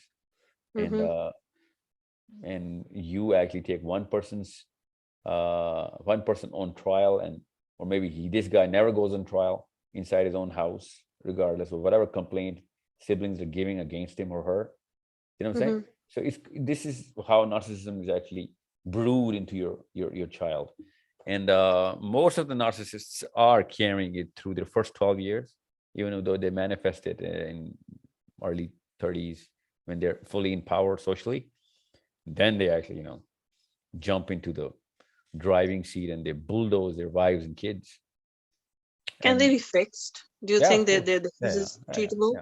Yeah. People, remorse and repentance is abundantly visible in so many people, and because of whatever spiritual ways that they actually gone through, or direct feedback, or struggles that because narcissists struggle, right? I mean, just because you're the fairest girl in the house does not gonna get you promoted at work. You know what I'm saying? No, what about an adult who has this? Yeah, I'm talking about the adult. I'm talking about the adult girl who is a narcissist, is just gonna get her first job, and she's naturally gonna expect the first promotion because she's like the alpha of the house, and all of a sudden she's gonna get mistreated according to her at work, and she's gonna complain and cry about it in the cafeterias and coming back home that I'm being treated unfairly, even though she's getting that fair treatment for the first time because of her bad mommy who never did give her the right treatment. And that's when she's going to start to suffer from the next job and the next job. And then she's going to realize that, you know what? World is not what my mother told me to be, the way my mother described it. World is set on different scales. Now she gets getting firsthand knowledge of what fairness is. And that's how they actually, do some minor adjustments. And that's when they start to inevitably get used to the feedback, because so many people can't be wrong, right? So the power that the boss had at work, the mother had a lot more power. She just misused it, or didn't use it. And that boss had that power, and he didn't care whether she's pretty or not. He was like, ma'am, you're gonna get me in trouble because you're not gonna perform. I'm gonna be in trouble by the end of the year. So I'm just giving you an example here of a girl everybody goes through different walks of life, and people don't treat you the way your mothers or fathers were treating you, and then you start to make minor adjustments. Boys do it sooner than girls, but boys are not, there's no clean formula for getting cleansed just like that. You got to go through that. And what about the people around them? What kind of armor should they put on to be the least affected? Well, they should not be carrying. Well, you see, armor is to defend, right? You need to actually offend that person through feedback. And I'm talking about offending that person, because he's going to get offended by the right feedback. That's why he's a narcissist. He's Absolutely, yeah. Yeah. Okay. So armor is just for your own defense. You need an armor. Yeah, I get that. But you're not going to fix him through your armor. You're going to fix him through your sword, right? Which is your feedback. You need to keep sane in the process too, no? Well, yeah, that's a given. But you need to make him sane, because of course. So yeah, you're getting the whole concept here. You need to be a little more courageous and try and knock him down in many ways so that he can actually understand. If I just may, I just add something more, because as I said, I have that two 12-year-old questions. girl. I hope you listen to Aima, that little girl who was getting bullied. Yeah, same formula. You got to show resistance and you got to stand up for yourself. Simple. Yeah, narcissism is bullying, nothing else. So I'm in Vancouver, BC, right? So and this is where the whole, if you look into the history of things, LGBT has actually really started from this region, in this area. Now, I just walked to the principal of my daughter's school. She's 5 and she has autism, and the other one is 7. And I went into the school just to kind of, ask, if there is this program that you have. I understand the district has already mandated it. What are the practices that are happening? And they were quite not okay to share much information. And then I was called by the principal to have a discussion on it. He gave me a whole presentation on the whole thing. And the reason why I'm bringing this up is that many parents are not even aware what's happening in the schools under this particular banner. And here they have a curriculum as well, which is called Sexual Orientation and Gender Identity, SOGI, which the teachers can use at their discretion, however way they want to, introduce inclusion in school. So my question was, while I'm having those conversations with them and having a meeting after winter break as well, my twist or my spin to the whole thing is that they're too young. If I have to be an activist, I'm going to go to the district and talk about it. But school has a policy and they have to implement it. So my daughter is young. I think their brains are not so mature. I have a religious obligation as well, because that's what I practice. We're practicing Muslims, and there's certain lines that we cannot cross. So how is it that the school can help in including these children who have this particular religious limitation as well, I would say, and then of course an age bracket.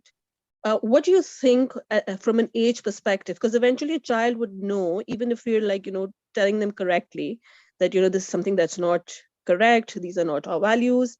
What is the right age for them to be exposed to a concept which is very prevalent around them in school, the parents, the friends that they have? It's sexual orientation and gender identity. This is something by policy they're not even they cannot even opt out. So they might just have to leave school if even if I put that up with them, that I just don't want my child to be exposed to this kind of information. Sex ed is something different. I know, but you gotta actually train your own kids your own way, and exactly. Before the school does. You got to do it before the school does. That's how it's going to be. In America, in Canada, in England, in Australia, you have got to do it a day before they do. Okay. So my question is, I just feel they're too young to be told about this. But they're going to inevitably do it anyway. So it's not about the age anymore. It's about the timing now. Okay. Any tips? Do it before they do. That's the only tip. So how to break that to them? Girls talk to their mothers and boys talk to their daddies. That's how it's going to be.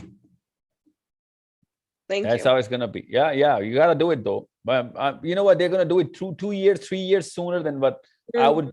But still, you're gonna do it. It's okay. It's not the end of the world, but you gotta do it because they're gonna do it anyway.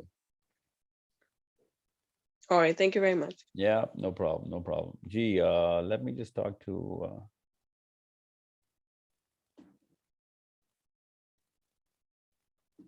Gee, Saf. I need to pick a boy. Saf. S-A-E-F. Saf.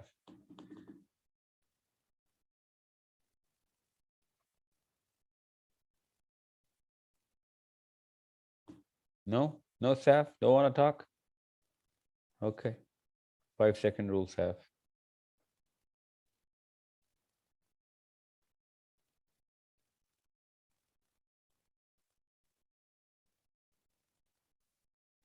Last call. Hello ji अस्सलाम वालेकुम. वालेकुम अस्सलाम. और साहिल भाई कैसे हैं आप? खैरियत से? Alhamdulillah, just keep it in English. Try and keep it in English. People don't know Urdu where we are actually Right. trying to. Yeah. Where are you from, sir? I'm from India, What part of India? north of India. Okay. Go on, sir. What's your question? No, I don't have a question. Okay. So I'm just picking out people from the chat room. Okay. Right. Okay. Okay. No problem. Let me just pick out somebody who's got a question. Okay. All the best. Yeah, thanks.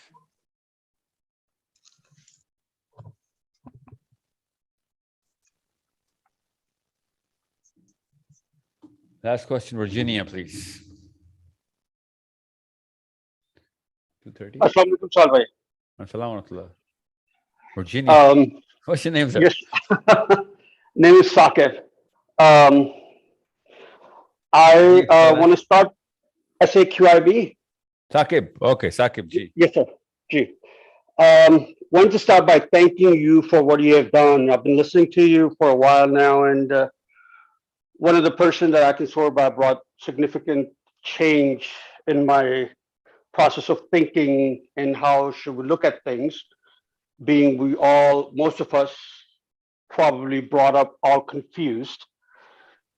And I've been in States for a little over 30 years in so many different ways. I mean, I'm 51, so chances for me making any big change are pretty much done.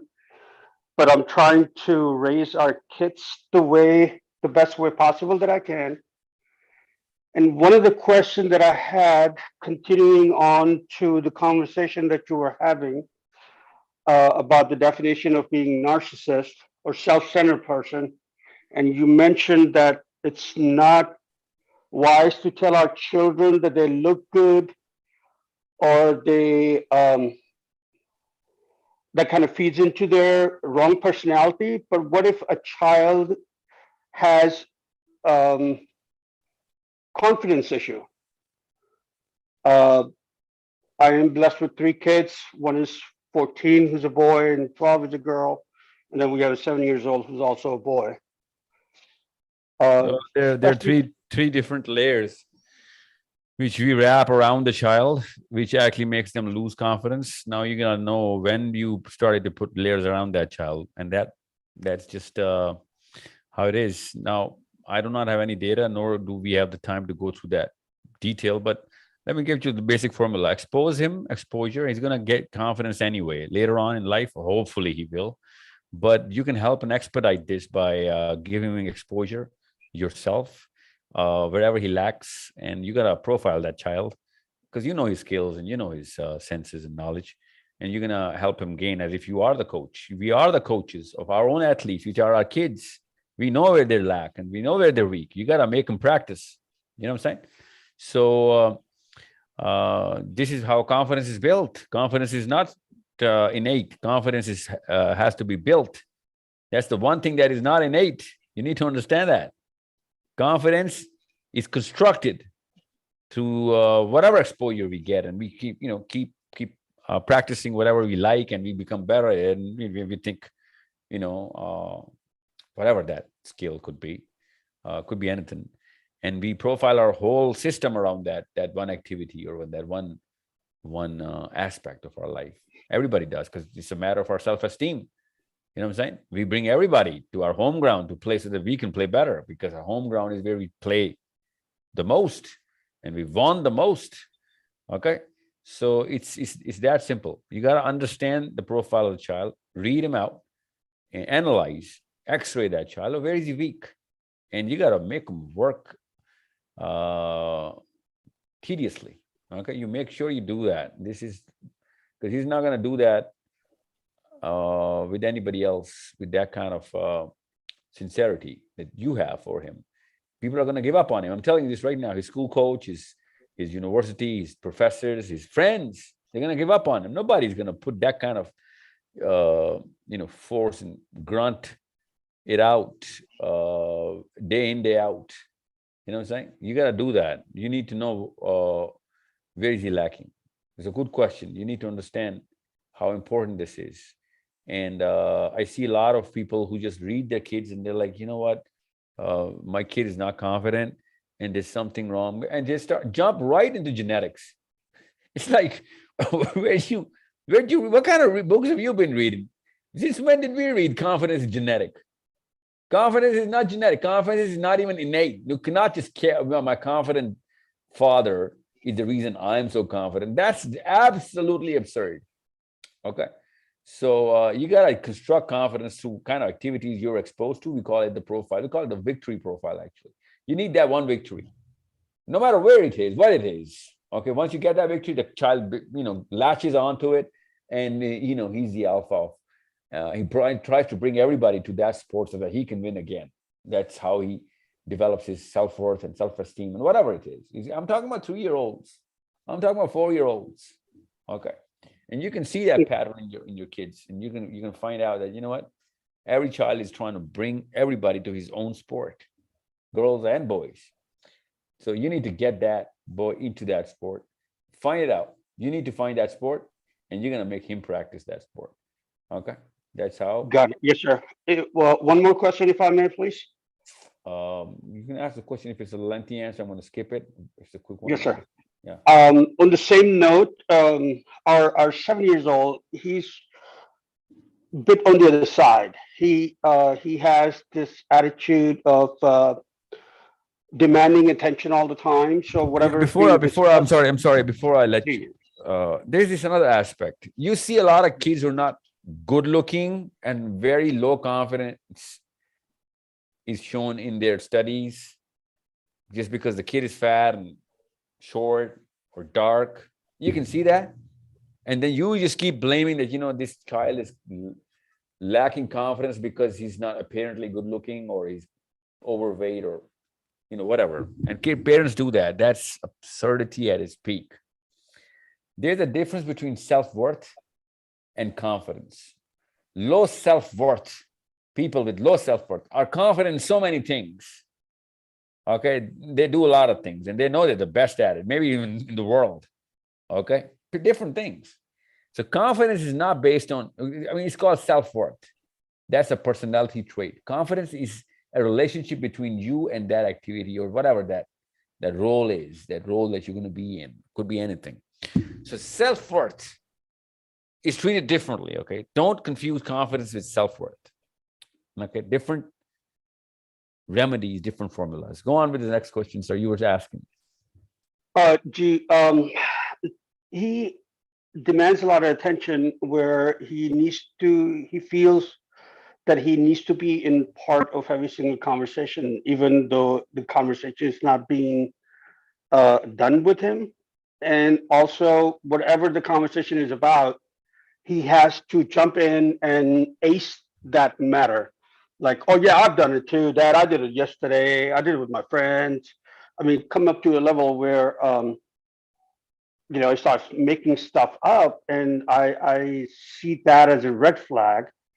So my question is, if it is a red flag at 7 years old boy, what can I do? What should I do to fix it? Yeah, it's gonna take a little bit of I need a lot more data. Yeah. Yes, sir. Yeah, and in the next session, let me just start with you so that we can get a lot more data in, or you can just voice note it or email it to me. Yes, and Sahil, once again, Just don't shoot in the air, okay? Unless you have a very deep diagnosis about this. Yeah. right. I'm not going to, but God bless you. May Allah give you more God bless you. strength, and may Allah, may Allah make you successful in every single way that you're doing. You have definitely changed the way I've lived, and I've looked at things, and inshallah, all for better. And may Allah bring us all together in next life, inshallah. Ameen, summa ameen. Jazakallah khair. Thank you for the prayer, sir. Thank Keep you. praying. Yeah, Thank you. Allah Hafiz. Yeah, it's just keep. Let's not praise each other. Let's stop. But I know what you mean. May Allah Yeah, no, yeah. I know what you mean, sir. Jazakallah khair. No, I mean, I know what you mean. The goodness of your heart is transcendent. Yeah, Allah Ta'ala Thank you. Thank you, sir. So Thank you. thank Keep you, your sir. numbers Thank in you, your prayer. everybody. I am just going to call it a night. Day in your place. This is just for North America. We're gonna be or now it's it's way past breakfast in Australia. So we are hitting both zones. This is the center of it. This is the worst possible time to do a session in Pakistan. I apologize. This is not a session for Pakistanis. You are going to see that recording on YouTube anyway. I hope this podcast-ish type of thing that we call a live session is helpful. We are trying to actually change the game here. We are trying to talk to teenagers and youth in places where they do not speak or understand Urdu so properly. So it's going to keep on continuing, inshallah, more than once a week, but at least once a week. And we're going to try and hit the weekends. Any questions about your kids, from your kids, about your kids, or even with your kids? You sit down and just let them talk to me, or write them down. If I don't have the answer, I'm going to get you the best answers from the experts. But don't stop the questions. Please do not stop kids from asking questions anymore.